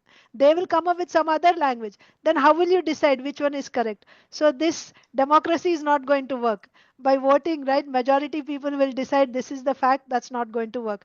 So Pratyaksha Pramanam, ultimately, Pratyaksha Pramanam cannot be accepted as our ultimate Pramana. Even if you take all the people together, it is not possible to bring them together. And if you want to make groups of people and then take their vote, the different groups will not agree. So you won't be able to come to a conclusion. So today, what we have to cover is Anumana Pramana. Okay. Relationship of Anumana Pramana with with the non-defective Shabda. That's what we are going to cover today. Same points, whatever we covered in Pratyaksha Pramana, we'll be covering with examples for Anumana Pramana. So this we discussed already. I didn't write, but right now Anumana Pramana versus non-defective Shabda. You all remember how Anumiti Jnanam is produced? How Anumana Pramana works? You all remember, right? First of all, remember Devadatta. Devadatta in the kitchen, he saw the fire coming out, smoke coming out of fire. He saw in Goshala, smoke coming out of fire. Again, he saw in campfire, smoke comes out of fire. Then he formed a Vyapti Jnanam, that Yatra Yatra Dhumaha Tatra Tatra Vahini. This is Vyapti Jnanam. And then when he saw a mountain, on top of the mountain, he saw smoke. Seeing that smoke, he applied that Vyapti Jnanam here. Wherever there is smoke, there will be fire. There is smoke on this mountain, so there is fire on this mountain. So finally he got knowledge, there is fire on this mountain. He is not directly perceiving the fire, but he is getting knowledge that there is fire on this mountain. This is Anumana Pramanam. Now we want to see the relationship between non-defective Shabda and Anumana Pramanam. The first point is Anumana Pramanam is not stable in giving yathartha jnanam. Anumana Pramanam is not stable in giving yathartha jnanam. Example, Mataji had said very nicely, Vidya Saraswati Mataji had said, see, this is a hill, okay, and there is smoke. Devadatta came here and he saw smoke, and he remembered his Vyapti. What is the Vyapti? Yatra yatra dhumaha tatra tatra vahini. That means wherever there is smoke, there is fire. So what is his inference? What is his inference? His Anumiti Jnanam is, there is smoke here, so there is fire on this hill.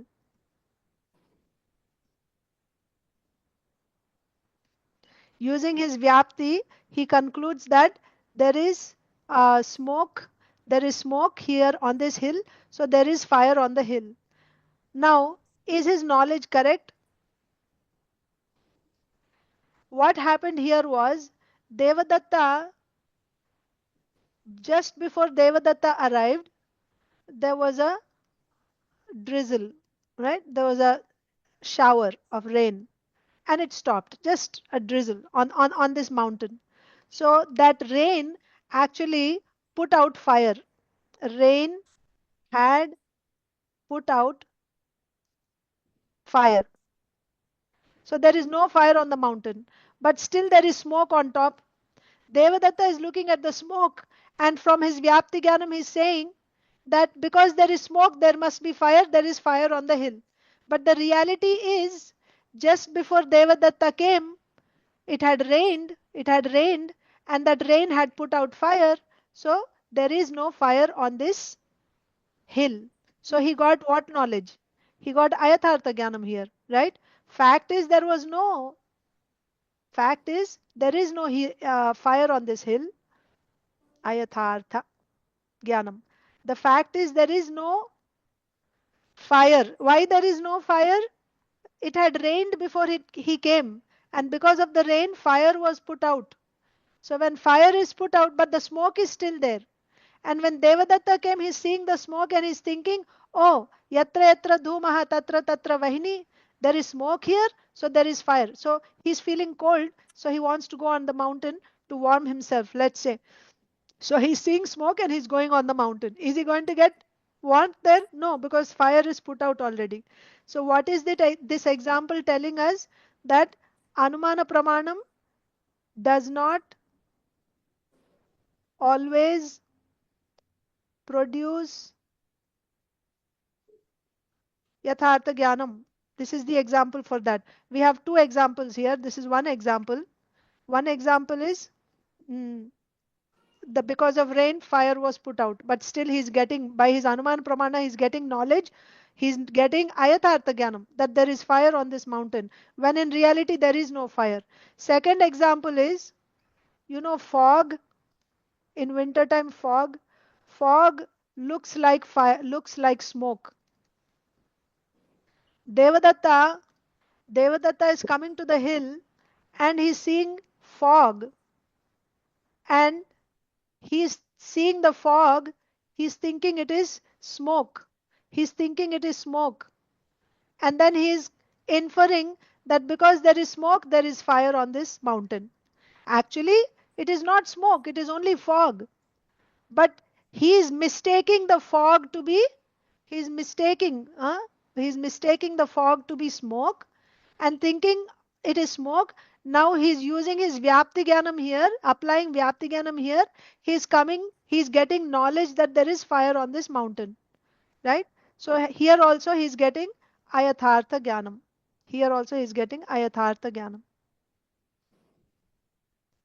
Okay? All right. So then what about non-defective shabda? Non-defective shabda always gives, what does non-defective shabda give? Always gives yathartha jnanam. Example, non-defective shabda means what? It's a statement, isn't it? So the statement is Surya Kanta Mani. Surya Kanta Mani. Mani means a jewel, and the name of the jewel is Surya Kanta. Surya Kanta Mani produces fire when it is touched by the sun's rays. Surya Kanta. Surya Kanta means sunshine, sun rays. So when the sun rays touch this mani, it produces fire. This is the non-defective shabda statement. Surya Kanta Mani produces fire when it is touched by the sun's rays. So this always produces the same knowledge. Surya Kanta Mani produces fire when it is touched by the sun's rays. This statement will always produce yathartha jnanam. Whoever hears this statement, they will get the understanding that this mani, when it is touched by the sun's rays, it will produce fire. Next is non-defective shabda is the king, and Anumana Pramana is the servant. So for this we will have to look at the 6 points. It's 10 o'clock already. Today I have given you From the beginning until now, I have given you a summary or an overview or whatever we have discussed so far, I've given you in a summary form. If you want to stay a little longer, with your permission, I can complete this Anumana Pramana, relationship between Anumana Pramana and a non-defective Shabda. The way we did for Pratyaksha Pramana, in the same way, I will give you examples. Padma Krishna Mataji is okay. So with everyone's permission, if you think it's okay, I can complete today. Okay. If anyone has an objection, you put your hand down, then I will know. Everyone is saying okay. Anyone has an objection? No objection? Okay.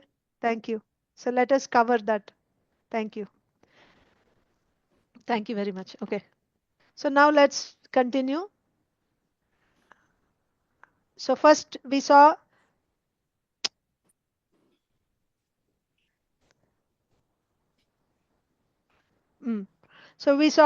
how Anumana Pramana is not stable in giving yathartha jnanam. Example, by Anumana Pramana, you mistake the smoke, a fog, to be smoke, and then you get knowledge that there is fire. That's one. The other example is, it just rained before Devadatta came.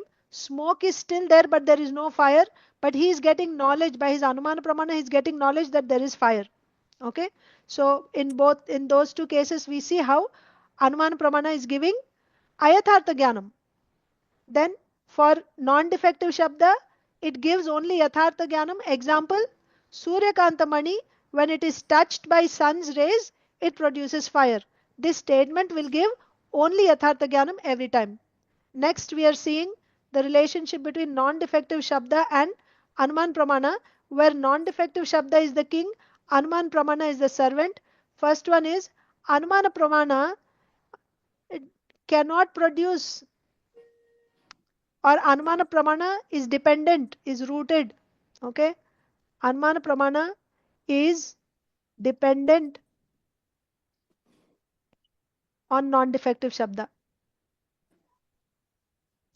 Let's look at the example. There is a boy called Devadatta in a village.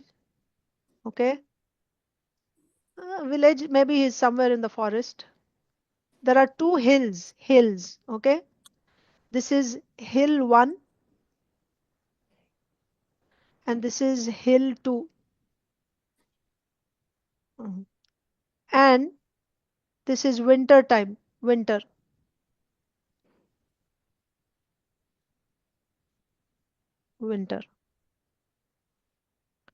And there is smoke coming from hill 1 and also there is smoke coming from hill 2.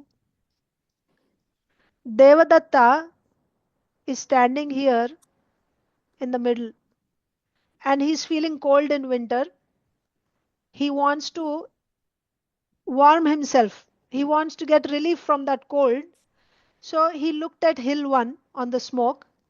He saw the smoke and using his Vyapti Jnanam, Yatra Yatra Dhumaha Tatra Tatra Vahini, wherever there is smoke, there is fire.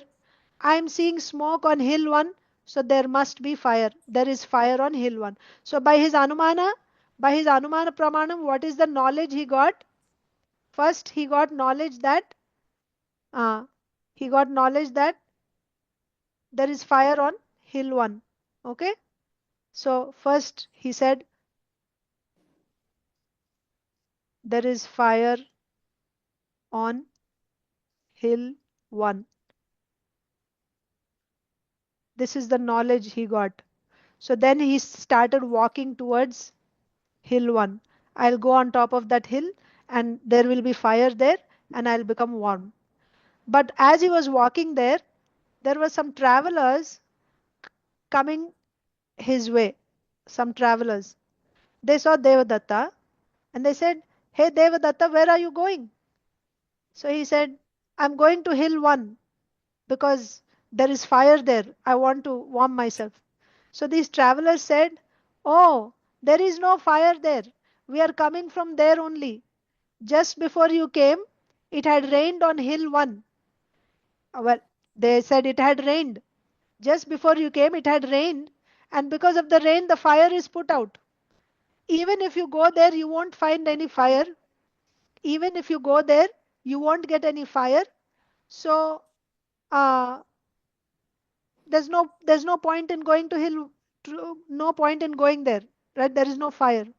So then Devadatta thought, oh, there is no fire there.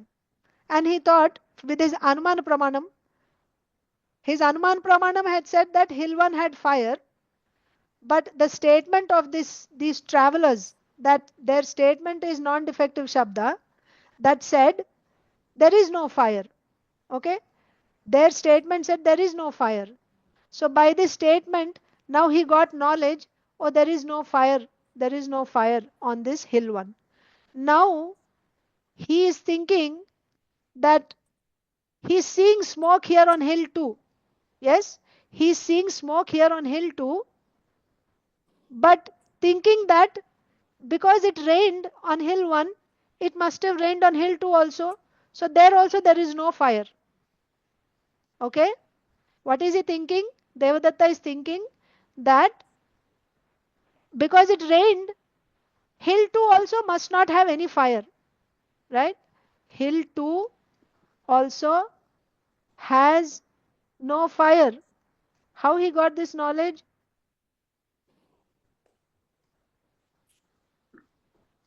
That means he just from his Anuman Praman only, that here it rained, so there is no fire here. So he is assuming here that here also it must have rained and the fire must be put out. So he started walking back. But these travelers said, hey Devadatta, hill 2 didn't get any rain. It only rained on hill 1. Hill 2 still has fire. You can go to hill 2. There is fire on hill 2. You can go there. So then he started happily going towards hill 2. Oh, there is some fire there. Okay. So what you have to see here is, see, first by his Anumana Pramana, using his Anumana Pramana, here he got what? Ayathartha Jnanam. What was the Ayathartha Jnanam he got with his Anumana Pramana? That there is fire on hill 1. Okay? He got knowledge that there is fire on hill 1. How? Seeing the smoke. But the non-defective Shabda said there is no fire. No fire on hill 1. Okay? So by that, he was corrected. This Anuman Pramana was corrected by non-defective Shabda. Next, now he is seeing smoke. He is seeing smoke on hill 2. Then by his Anuman Pramana, he should have gotten knowledge that there is fire on hill 2, isn't it? That there is fire. But his Anuman Pramana did not produce that knowledge. Right? But Anuman Pramana did not produce the knowledge that there is fire on hill 2. Instead, he became a victim of Brahma, where he thought, right, by illusion, he thought that there is no fire. What knowledge did he get? Because of illusion, he got knowledge that there is no fire. There is no fire on hill 2. Hill 2. Now, how was this illusion removed? By the statement of non-defective Shabda. Right? There is no fire on hill 2. Once again, non-defective Shabda said, no, there was no rain on hill 2. So, there is fire. There is fire on hill 2. That means by Anumana Pramana, Devadatta by Anumana Pramana, he thought he got knowledge that there is no fire on hill. That means defective, right? Because of illusion, he was thinking there is no fire on hill 2. But when non-defective Shabda said that there is fire, that illusion was removed, and by Anumana Pramana, now he gets real knowledge, right? By Anumana Pramana, now he's seeing, oh, there is smoke, that means there is fire. So by Anumana Pramana, now he is getting knowledge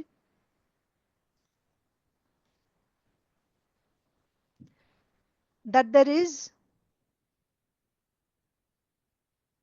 he is getting knowledge that there is fire on hill 2.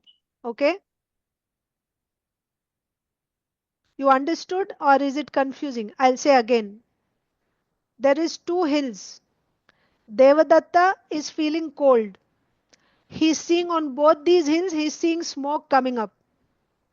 So he wants to warm himself. So when he saw hill 1, there is smoke coming.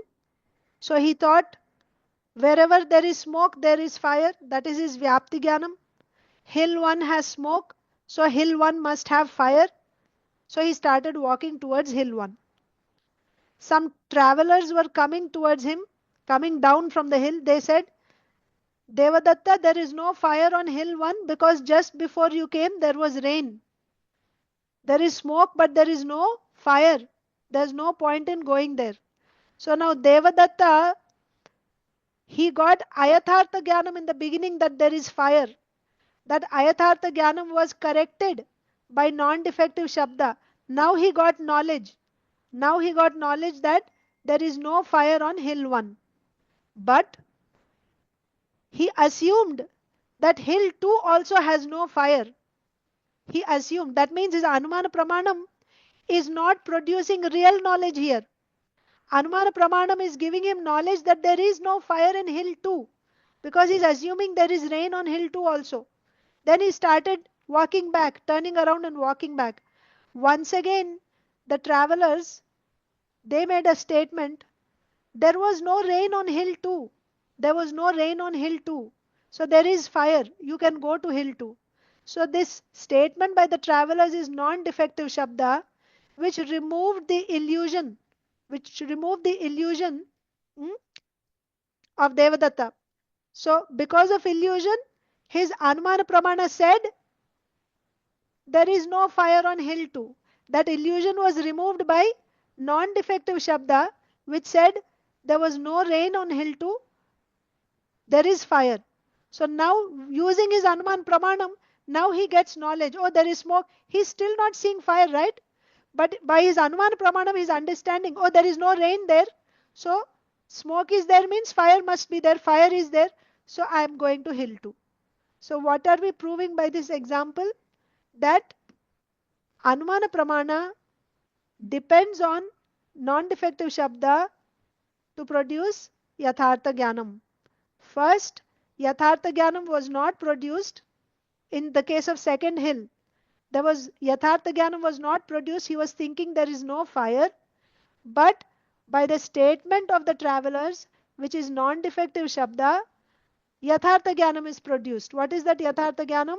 There is fire on this hill. How he got this knowledge? By Anumana Pramana. That means Anumana Pramana was corrected by this non-defective Shabda. Clear? Clear? Anyone would like to tell this? Anyone wants to try explaining this? The example, how non-defective, how Anumana Pramana depends on non-defective Shabda? Yes, Mataji, Suchitra Mataji, go ahead.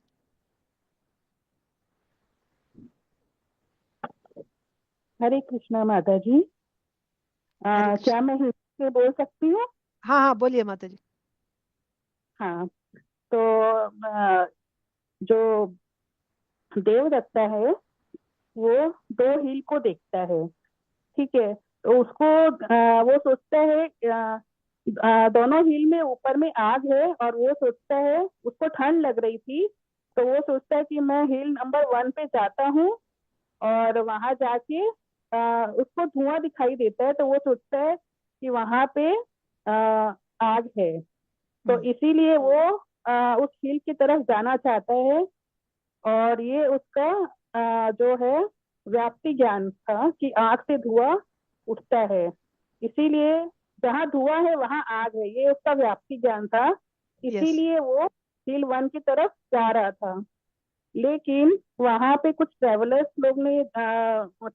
लोग उसको मिले और उन्होंने जो अपना statement दिया कि वहां पे अभी अभी बारिश हुई है, उसकी वजह से वहां पे आग नहीं है लेकिन धुआं है। तो उसने उसके व्याप्ति ज्ञान को करेक्ट किया, नॉन डिफेक्टिव शब्द, जो ट्रैवलर थे वो नॉन डिफेक्टिव शब्द हो गए। व्याप्ति ज्ञान को करेक्ट नहीं किया, उसका जो अनुमिति ज्ञान है, वो जो उसको जो फाइनल नॉलेज मिला कि ये पहाड़ पे आग है, दैट नॉलेज इज अनुमिति ज्ञानम, उसको करेक्ट किया। वो अनुमिति ज्ञानम को उस ट्रैवलर्स ने करेक्ट किया, तो फिर वो वहां नहीं गया और उस अनुमिति ज्ञान के आधार पर उसने फिर से अनुमान लगा लिया कि जो हिल 2 है वहां पे भी बारिश हुई होगी, तो शायद वहां भी आग नहीं है, तो वो वहां नहीं जा रहा था। लेकिन फिर से वो ट्रैवलर्स मिले उसको और उन्होंने कहा कि नहीं, वहां पे हिल 2 में बारिश नहीं है, तो तुम वहां पे जा सकते हो। तो उसके जो अनुमिति ज्ञान था उसको फिर से नॉन डिफेक्टिव शब्द, मतलब वो ट्रैवलर्स ने करेक्ट किया और तब वो हिल 2 पे गया अपने ठंड को मतलब वो करने की। सॉरी माता जी। नहीं नहीं, ठीक है, बहुत अच्छा है, थैंक यू माता जी। हरे कृष्णा। अच्छा, लता ईश्वर माता जी। Hare Krishna Mataji, Dandavat Pranam. I'll just try to explain. I don't know if I have understood it correctly, but I'll just try my best. So basically, there are 2 hills from which the smoke is coming, and Devadatta saw hill number 1 and he wanted to go there because he was feeling cold, to feel warm. So when he was about to climb the mountain, he saw some few people coming down the mountain, and they One said, minute. Why he thought there is fire there? What did he see? Smoke. Smoke. He saw, so he saw smoke in both the hills. So he went to the first hill thinking that he will get warmth. So then he saw a few people coming down, and they said that it rained in this hill, on this hill. So the fire has subsided. So you won't get the warmth. So you don't go to this hill. So Devadatta thought, okay, and then he returned back. And that time, what happened is that he thought that though the smoke was coming from hill number 2, he didn't attempt to go to hill number 2 because he thought that his Anumati Jnana got, I think, disturbed because of what the non-defective Shabda of the people, those who said that since there is it rained, so there is no smoke. So what he did is that what happened is his Anumana Pramanam did not give him right knowledge in that case. Yeah, correct. Go ahead. Yes. So his Anumati Pramana did not give him the right knowledge. And so what he thought is, okay, on hill number 2 also, it would have rained and there won't be any warmth. So I wouldn't get warmth. So he didn't attempt to go to hill number 2. But the non-defective Shabda of the people, I think, I don't know, from hill number 2, people came down. Did they come down? They came down. Yeah, they were coming from middle, so they saw both hills. So they were just coming. Yeah. So then they said that no, in hill number 2, the fire is still there. It didn't rain on hill number 2, so you can go and take the warmth from hill number 2. So Anumati Jnanam is dependent on non-defective Shabda. Shabda, yes. Thank you, Mataji. So the traveler said it did not rain on hill 2. So they said in hill 1 it rained, but hill 2 it did not rain. So if it did not rain means what? that means fire is not put out. There is smoke there still, but it didn't rain. Then smoke is coming from where? It means it's coming from fire only. So his Anumana Pramana is working now. When he heard from non-defective Shabda that it did not rain there, now his Anumana Pramana is working that, yeah, there is fire on hill too. Before he heard that, his Anumana Pramana was saying there is no fire there because it rained. So he's thinking it rained there also, there is no fire. So from ayathartha jnana, now he's getting yathartha jnana because of the statement non-defective Shabda, like that. Bhargavi Mataji, you want to try? Unmute. Hare Krishna Mataji, Dandavat Pranam. There is two hills, Mataji, hill 1 and hill 2, and Devadatta in middle of that hill. So there is smoke coming from the two hills. So he thought there is fire in that, because he already thought where there is fire, there smoke will come. So he thought that where there is smoke, fire will where be there there. is smoke, there will be fire. Fire will be there. He thought that. So he want to go to hill 1. So that time he's going. Some travelers come from the hill. They said there is no fire here. Before you arrived here, there is a drizzling or there is a rain. So it already the fire is got off. So only smoke is there. So there is no need to go there because there is no warmth there. They said. So he stop over there and he think that he go back to home, because there is no use to go to hill 2 also, because hill 1 there is rain. So there is rain on hill 2 also. He thought that, but some people coming from the hill 2, they gave the statement like there is there is fire itself, because there is no rain here, only here the fire is alive still, you can go there, they give the statement. Yeah, what they said was that it rained only on hill 1, it did not rain on hill 2. Hill 2. So They then told. when there is no rain and he's still seeing smoke, means wherever there is smoke there should be fire. So now his Anumana Pramana is working. There is smoke. Smoke means fire should be there. And also he heard from non-defective Shabda it did not rain. So fire must be there. So he got yathartha jnanam that there is fire on hill too, and he started going there. Very nice. Okay, thank you. Hare Krishna. Mataji's first class today. Nice. Thank you, Mataji. Bhargavi Mataji. Manjari Mataji. Unmute. Hare Krishna Mataji. Yes, Mataji. Mataji, my question is that this Pratyaksh Praman and Anuman Praman are based on our senses, whereas Shabd Praman is based on the third party. Yes, outside of us. Yes. Okay. That's why. That's why. So it is untouched. Even if your pramanas are defective, or your own pramana, even your faculties, your pratyaksha, your senses, your intelligence may have defects. And as a result of that, you don't get Shabda Jnanam accepted. But just because you don't get Shabda Jnanam, it does not mean pratyaksha pramana is wrong, is defective, because pratyaksha pramana is outside of you. It's coming from outside. Okay, Mataji. Whereas for pratyaksha, so for Shabda, this is for Shabda. Whereas for pratyaksha, the pramana is in you only, the senses, and they are producing the knowledge. So you don't get knowledge, and the pramana itself has defects. But for Shabda, it is outside of you. So it is non-defective. Even if you don't get knowledge, it is still free from defects. Yes. Mamata Mataji.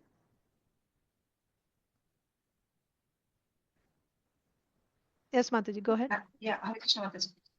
Mataji, we understand that the senses of the other person who is giving that NDS should be authorized, right? So how that became how we trust that that person told it rained and it stopped, and how That's why we said non-defective. So we are assuming. Here we are assuming this Shabda is without defects. Yeah, it can be. It can be, if it is a defective, means that person can be telling a lie. that means he has vipralipsa, cheating tendency, he can tell a lie, then that will not be a non-defective shabda. You cannot count on that.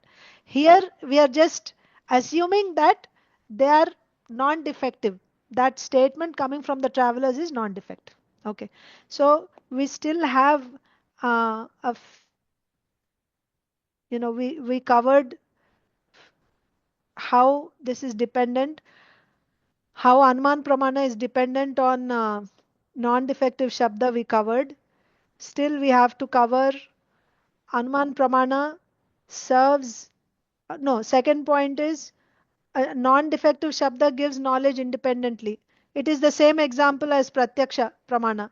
Dashamaha Tvamasi. That means you are the 10th one. The same example.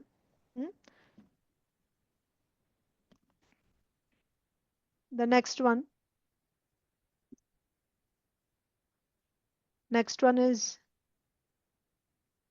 non-defective Shabda is independent in giving yathartha jnanam. So their example is you are the 10th one. Dashamaha Tvamasi. Okay, same example. How 10 people, students, they swam across the river, and when they went to the other side, they wanted to make sure that all have reached. So they counted only 9, not counting themselves. A wise man came and said, and they started crying, oh, one of them got drowned in the river. The wise man came and said, no, no, you are the 10th one. So that statement by the wise man is non-defective Shabda, which removed the illusion, that, what is the illusion? Not counting himself. Because of illusion, he didn't count himself as the 10th one. He only counted the other 9. So this knowledge came independently, right? That knowledge that you are the 10th one, it is coming independently, and independently it removed the illusion and it gave the real knowledge. The next one is Anuman Pramana serves non-defective Shabda according to its capacity. Here the example is non-defective Shabda statement is that all stones made of earth are can be broken by iron. Okay, all stones made of earth can be broken by iron. So then with Anumana Pramana you can say that earth means what? Earth means it can be a mud ball, it can be a black stone, right? It can be marble, it can be sandstone, all types of stones, okay? Sandstone, like that, any type of thing, wood also.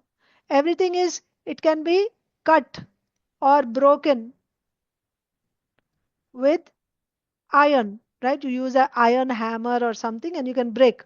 So Anuman Pramana tells you, isn't it? So you can, by Anumana, you can infer that this stone can be broken with an iron hammer, that can be broken, that can be broken. So Anumana Pramana is supporting Shabda Pramana or not? It is, right? Shabda Pramana said that stones made of earth can be broken by iron, and Anumana Pramana is actually supporting it. That means by inference, you will get the same knowledge that various stones are being broken by iron. Now, by this Anumana Pramana, because diamond is also a stone. Diamond is also a stone made of earth. Then by logic, Anumana means what? By logic, right? By inference. What will you infer? Because all stones made of earth can be broken by iron, your Anumana Pramana will say that diamond is also broken by can be broken by iron. So your Anumana Pramana will say iron can cut diamond also. But is it supporting? No. Here what is, but non-defective Shabda, who will think like this? One who didn't. This non-defective Shabda is saying diamond can be cut only by diamond. Diamond can be cut only by diamond. This is non-defective Shabda. Although all stones made of earth can be cut by iron, diamond is an exception. Non-defective Shabda says diamond can be cut only by diamond. But if you apply your Anumana Pramana, by Anumana Pramana, all stones made of earth can be cut by iron, then you will think mud ball, black stone, marble, diamond, they're all stones, all will be cut by iron. That means in the case of these, your Anumana Pramana is serving, right? In the case of all other stones, Anumana Pramana is serving non-defective Shabda. But in the case of diamond, Anumana Pramana is not serving non-defective Shabda. Non-defective Shabda is saying diamond can be cut only by diamond. If you don't know this non-defective Shabda, then based on this knowledge, you will think that diamond is also cut by Anumana. By Anumana, you will say diamond is also cut by iron. That means this Anumana Pramana is not able to serve this non-defective Shabda. Diamond can be cut only by diamond. Okay. Next point. Non-defective Shabda overrules Anumana Pramana.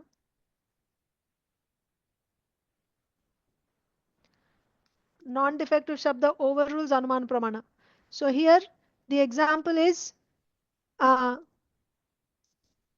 non-defective Shabda is saying that when you burn a burnt skin, okay? When you burn a burnt skin, it cures the burn. I'll tell you. See, let's say that you got a burn on your hand. Okay, your hand was burnt. According to non-defective Shabda, by slightly burning that burnt area, that burn is cured. This is what non-defective Shabda is saying. You got a burn, now you slightly burn that area, that will cure that burn. What does your Anumana Pramana say? If your hand is burnt, if you burn it again, it will get worse, isn't it? Anumana Pramana, your logic will say, if your hand is already burnt, if you reburn it, it's going to get worse. It's going to burn it even more. Okay.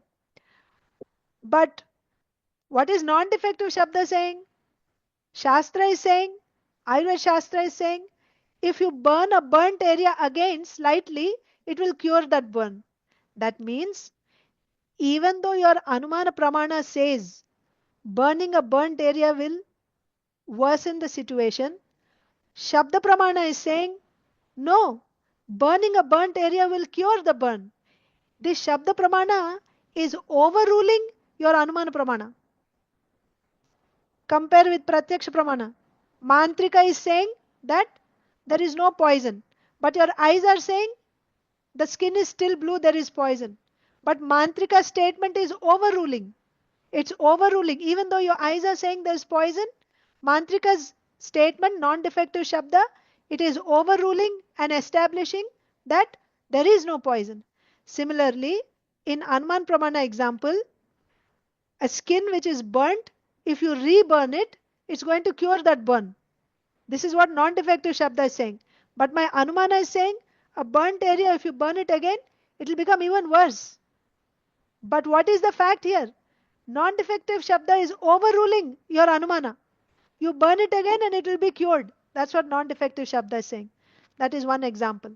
How non-defective Shabda overrules Anumana Pramana. There's another example.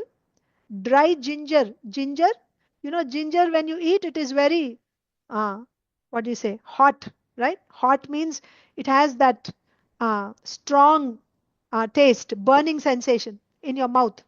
So by your Anumana, you will think, when I chew ginger, I get burning sensation in my mouth. This ginger, when it goes in my stomach, it will burn in my stomach also. That's what Anumana will say. Anumana will, yeah, pungent. Thank you, Kusma Mataji. So this ginger, it's burning in my mouth. When it goes in my stomach, there also it will burn. Anumana will tell you like this. But what is Shastra saying? Ayurveda Shastra, this ginger, dry ginger, when it goes inside your stomach and it is cooked by your fire of digestion. Dry ginger, when cooked by the fire of digestion, Jataragni, it becomes very pleasing and soothing on the stomach. It gives a very soothing sensation to the stomach. It does not burn inside. This statement, it is against your Anumana. Anumana says that because it is burning here, when it goes inside also it should burn. But Shastra is saying no. This is the property of ginger, dry ginger. When it goes inside your stomach and when it is cooked by your Jataragni, fire of digestion, it becomes very pleasing on your stomach. So here Shastra is overruling your Anumana Pramana. Okay? And then 2 more examples. I'll just give that and I'll wind up, then I'll take questions. Okay? So next is, so one example was the skin and the other, so there were 2 examples here. Second example is dry ginger is soothing on the stomach or in the stomach. Soothing in the stomach. Then fifth one is, this cannot oppose. Yes? Anuman Pramana cannot oppose non-defective Shabda. Anuman Pramana cannot oppose non-defective Shabda, and non-defective Shabda can reach objects that cannot be reached.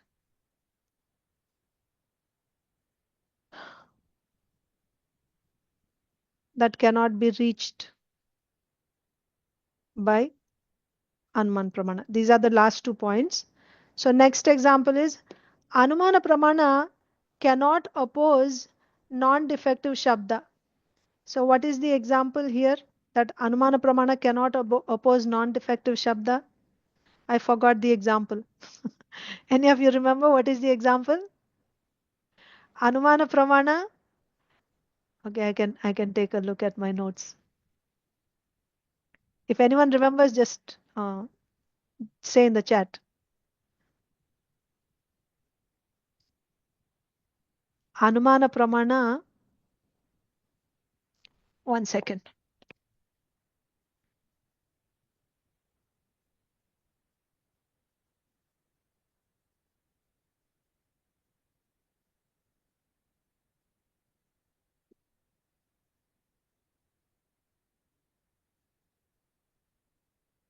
Ashes of gold are sticky was for the Pratyaksh Pramana.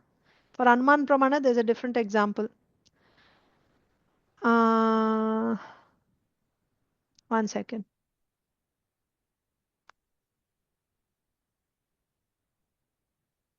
Revati Mataji, you're going to give me the example? Unmute. Sorry, Mataji, I took it for Pratyaksha Pramana. I took it as Anumana Pramana, Mataji. Sorry. That's okay, no problem. That's okay. Prabhuji is not here. I'm not able to open my notebook here. One second. Excellent. Thank you, Kusuma Mataji. Kava Pitta Vayu. Very good. Thank you, thank you. Yes. So, here. Thank you. Kava Pitta Vayu. This is the example. This one.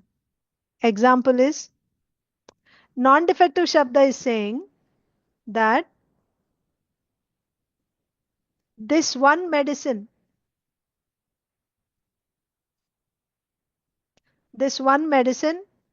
cures all diseases caused all diseases caused by, wait, I'll just remove this.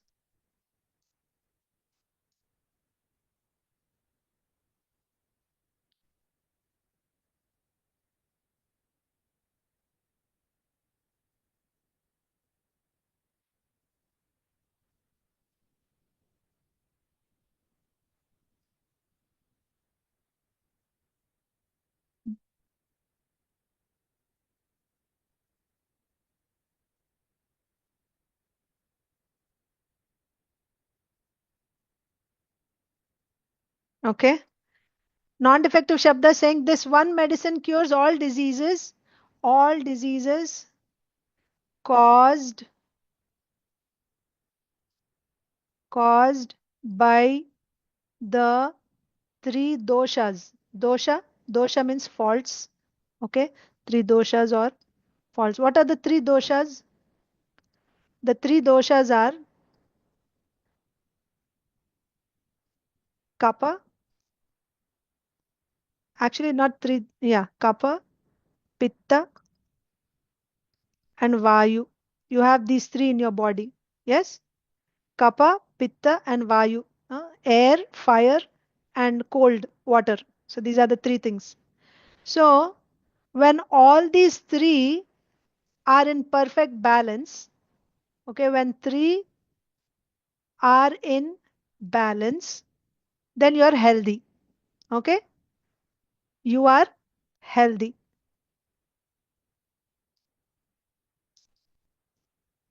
You don't have any disease if they are in balance. If all three are in balance, then you are healthy.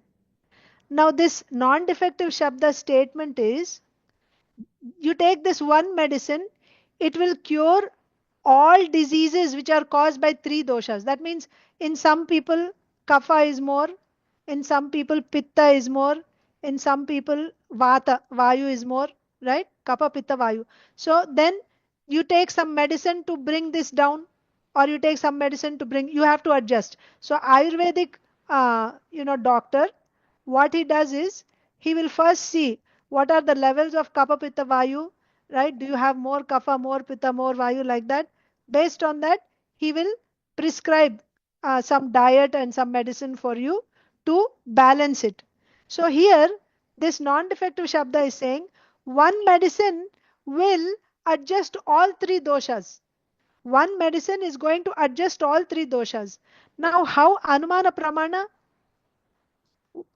By Anumana Pramana, what type of knowledge will we get? By Anumana, we understand when you adjust one dosha, the other two are automatically adjusted. Isn't it? You want all three to be balanced. So, is it possible that you will balance one? No. When you balance one, the others will be balanced also. So, if you're treating one, then everything is getting treated. So, that is how you Anuma. So, that means this one medicine is treating all three doshas is correct. One medicine treating all three doshas is supported by Anuman Pramana,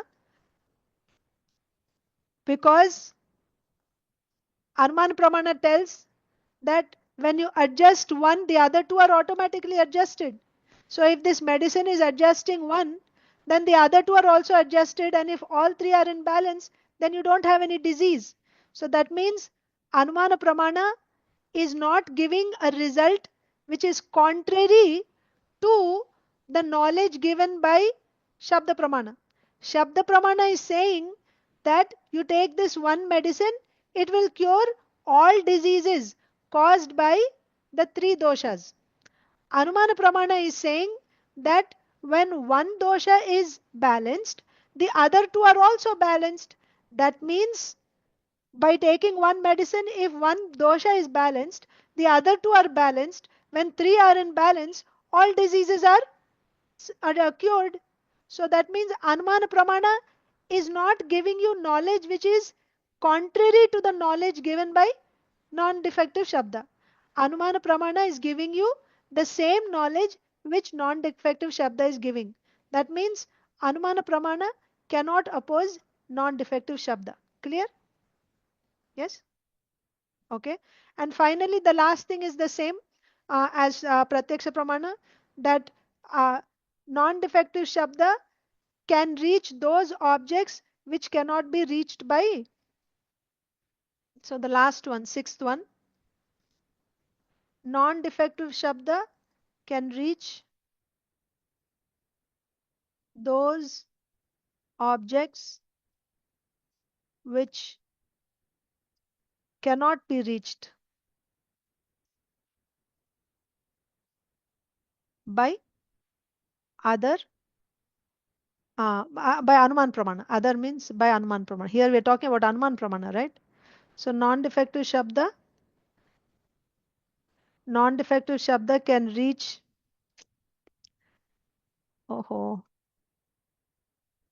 by Anuman Pramana.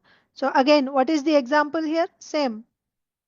The effect of planets on people.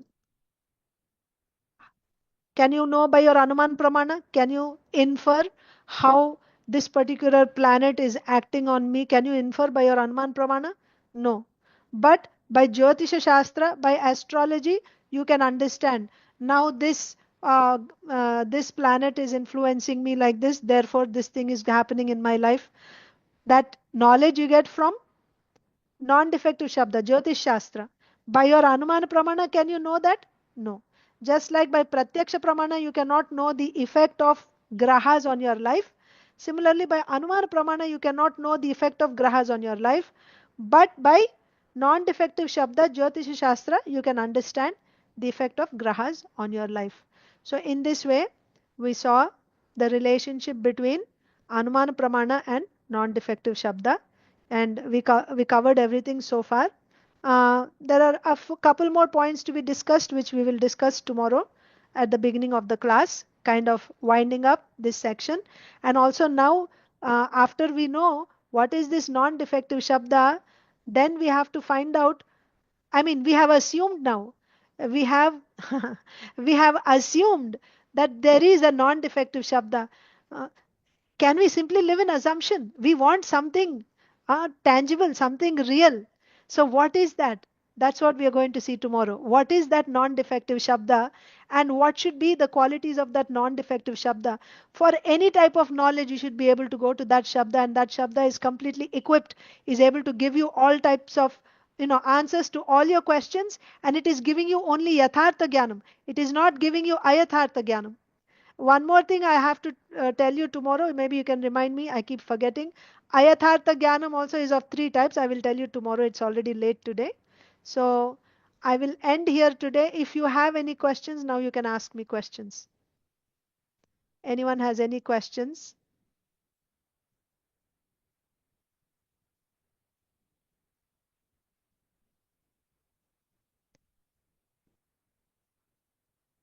No questions?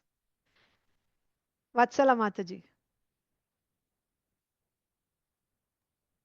Mataji, I have this question from last time. What is Vaidusha Pratyaksha Pramanam? That is, Yes. I'm kind of little confused about that. Thank you. Yes, Mataji. Sure, Mataji. Vaidusha Pratyaksha Pramanam means Pratyaksha Pramanam. We had, I'll share it.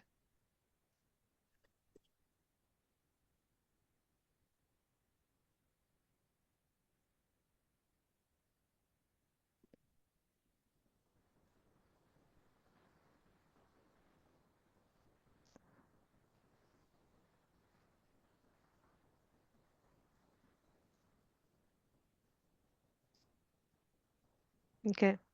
So when we were discussing Pratyaksha Pramanam,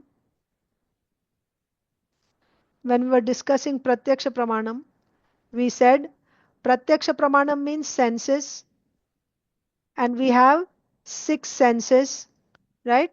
So we had eyes, ears, nose, tongue, skin, and mind. These are the 6 senses. The knowledge which you get through these 6 senses is 6 types of pratyaksha jnanam, right? So this is chakshusha jnanam. Then ears we said is shrotra jnanam. Nose is grana, or you can say nasika pratyaksham. Tongue is called jihva pratyaksham. Skin is called tvak pratyaksham. And mind is manasa pratyaksham. Like this we said there are 6 types of pratyaksha jnanam that you can get. Now again each one is of 2 types: nirvikalpaka and savikalpaka.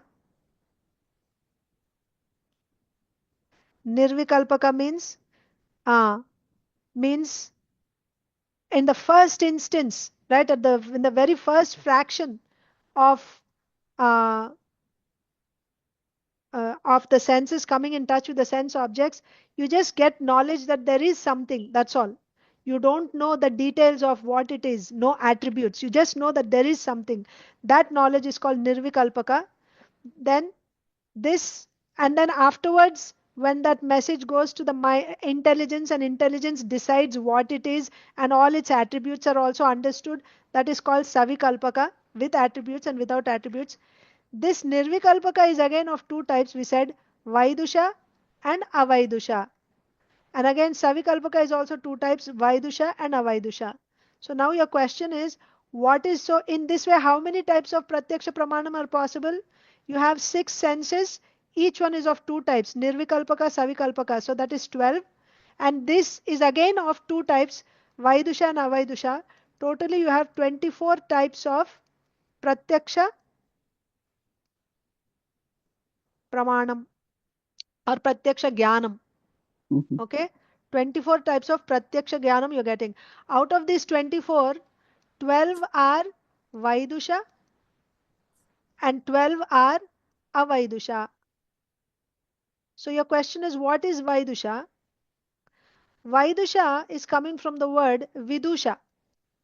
Vidusha means a liberated person.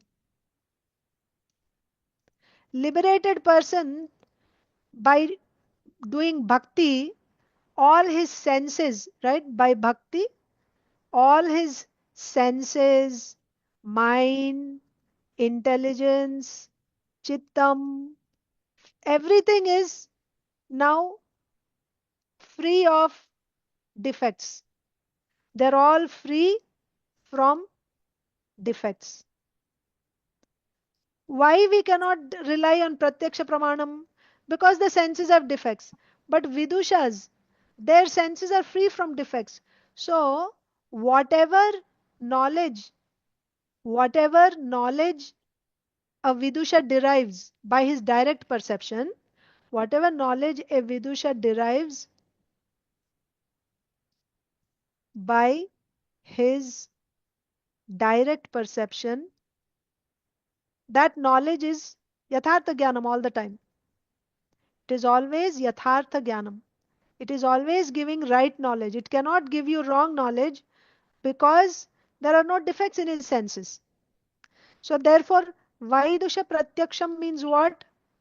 Vaidusha pratyaksham means it is yathartha jnanam.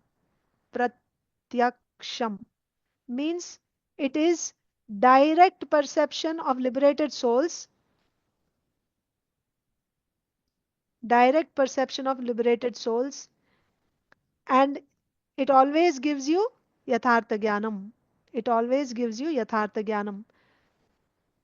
Always gives yathartha jnanam. Then also we discussed then why we cannot take this vaidusha pratyaksham as our ultimate pramana.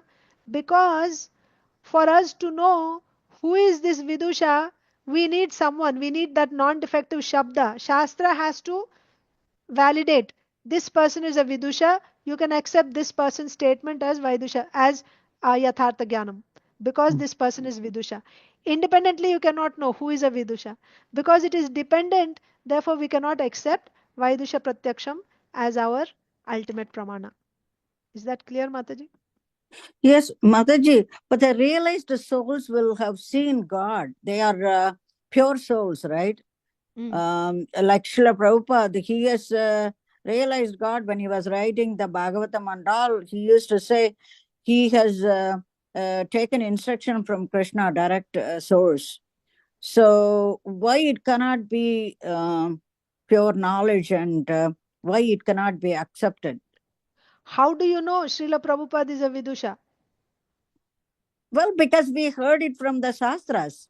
He by That's what I'm himself saying. also said that, he has written statements, all the things, the knowledge will come to him from higher source.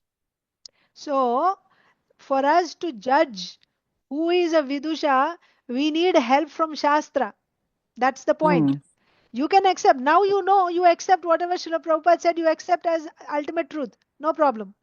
Because you know his Pratyaksham is, Vaidusha Pratyaksha. You accept it. But how do you know that he is? That has to be validated by Shastra. You understand? So the point is, how will you know who is a Vidusha? That also has to be certified by Shastra. So therefore we take Shastra as the ultimate pramana. We are not saying Vaidusha Pratyaksham is false. Vaidusha Pratyaksham is giving you yathartha jnanam only. How will you understand? How will you identify a Vidusha? That is the question. So for you to identify, you need help from Shastra. Therefore we take Shastra as the ultimate pramana. Oh, okay, Mataji. And I have another question, please, if I may.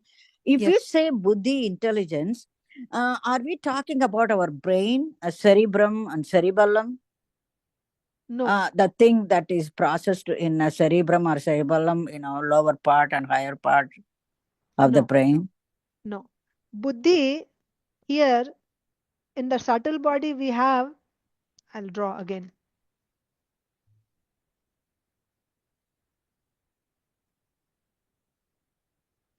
So, see, this is the soul, Atma.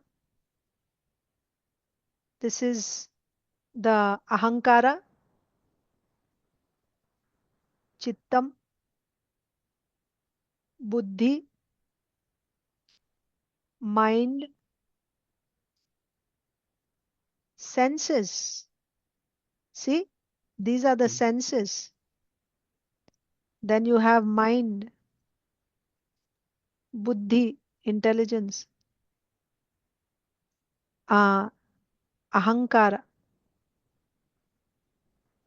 and you have Chittam. All this is your subtle body. Even senses are also subtle body. You have senses, right? 10 senses. They're all subtle. 1, 2, 3, 4, 5, 6, 7, 8, 9, 10. 5 working senses, 5 knowledge acquiring senses. Then outside this you have your gross body. Gross body is made of what? Earth, water, fire, air, ether. Gross elements. And then you have outside to your body you have the sense objects. What are the sense objects? You have form, taste, touch, smell, sound. These are the sense objects. This is the Atma. This is the soul here. So, this Chittam, Ahankara, Buddhi, senses, all these are actually subtle body. Subtle body. Even your senses. That means this Buddhi, you are specifically talking here about Buddhi. Buddhi is part of the subtle body. Subtle body.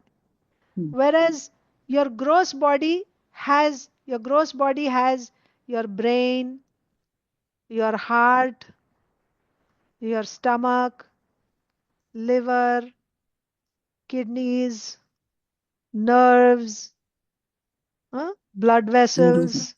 All this is your gross body, bones, blood, all this is your gross body. Gross body is composed of what? earth, water, fire, air, ether. So when you say brain, brain is nothing but it is fat. It is fat.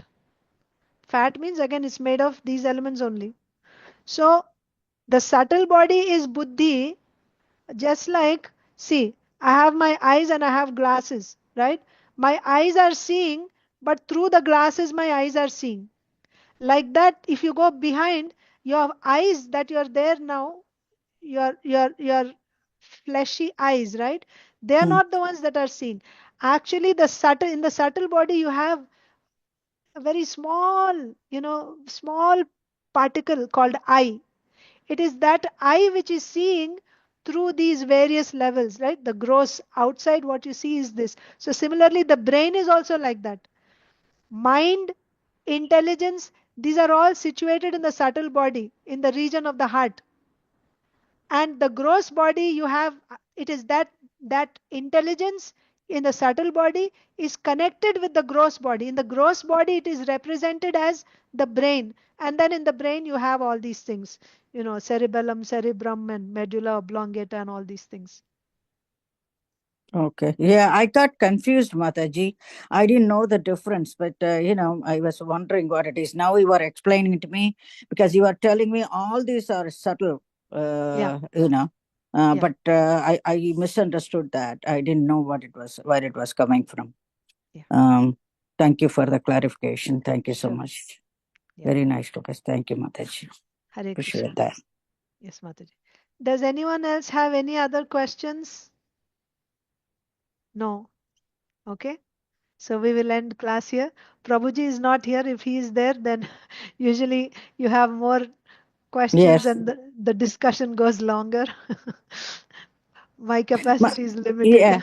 Mataji, I was mentioning in my chat box, I don't fully, I was telling you in a chat box, I don't fully follow. I know by word association, I have studied Hindi and Sanskrit at a lower level a long time back. I don't follow the conversation too quickly. It takes a long time to gather information and process it. So I don't understand Hindi that much. So okay, if you Mataji. can translate or you can put back, that's why telling that in English, that will help us a lot. So sorry, Mataji, I didn't, because it was just my mind. I used to learn Spanish and other languages when my son was learning. It's okay, but I think I learned everything when I was 7, 8 years old. Sanskrit, it's okay. I can pick up. But Hindi and all the wording is different. It doesn't give the same meaning like Sanskrit, right? My father used to speak in Sanskrit, so I can follow a little bit. But in Hindi, that is, I don't, I haven't communicated with people that much. I haven't lived in North, so. Yes, Mataji. Yeah, that was a mistake. I should have just repeated it in English, but sorry, I'll do that next time. No, but and the also, next person explained it. I could it in follow. Okay. I was confused at the first time you explained to us about the hill one. Then second time you started explaining, I understood better. Okay. So second explanation and asking somebody to repeat that, it is good, like a parrot. Yes. We are learning a lot. Okay, Thank you, Mataji. Mataji. Thank you. And another thing, do we need to, I write the answers in a different book, but I don't send it to you. Do I have to send it to you? Is it a must? No, it's not a must. If you want, you can send it, especially those who don't attend, are not able to attend live. If they send me answers, I know that they have gone over the material and they have understood. Then I'll give them attendance for that.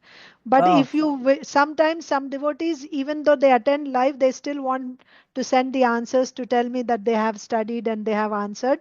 That's also fine. That's good. So if you like. But will you send the questions to my email? Maybe, that way, because I have a laptop, but it doesn't. Sometimes I have a similar problem of answering the questions.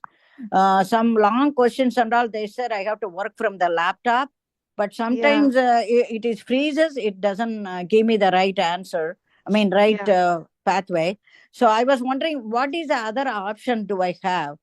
I write it in a separate notebook. Whenever I find time, Take pictures and send me. Okay. Yeah. And your email, you have an email that WhatsApp, I you can can send it to? You can send it to WhatsApp, Mataji. Oh, okay. Yeah. The same number, right? You have giving us. In the group, yeah. In the group, my number is there. You can Okay. send it to me. Yeah. All right. Yeah, that Hare clarifies Krishna. something. Thank you, Mataji. I Sure, appreciate that. Mataji. Yeah. I'll just Thank you. read Thank you some for more. your time. Sure, Mataji. I'll read some points that are said here in the chat, which I didn't get a chance to go over. I'm Sure. sorry about that. So, Priya Mataji is saying, sometimes we read Shastra if we understood perfectly also. We remember something wrong, like we had understood it clearly. But for remembering, sometimes we say something wrong, Smriti. So any example? Is Priya Mataji here? Priya Agarwal Mataji is here. She's not here because I'm not able to understand the question. Maybe we can keep it for, she can ask the question again. The second one is, in Shabda Pramanam, is Shabda Pramanam dependent on Chakshusha Pratyaksham? Shabda Pramanam is not dependent on anything. Shabda Praman is not dependent on anything, not even Chakshusha Pratyaksham. We discussed that already because Shabda Pramanam is outside of the person. Shabda Jnana may not happen to you, but Shabda Pramanam itself is not dependent. Okay?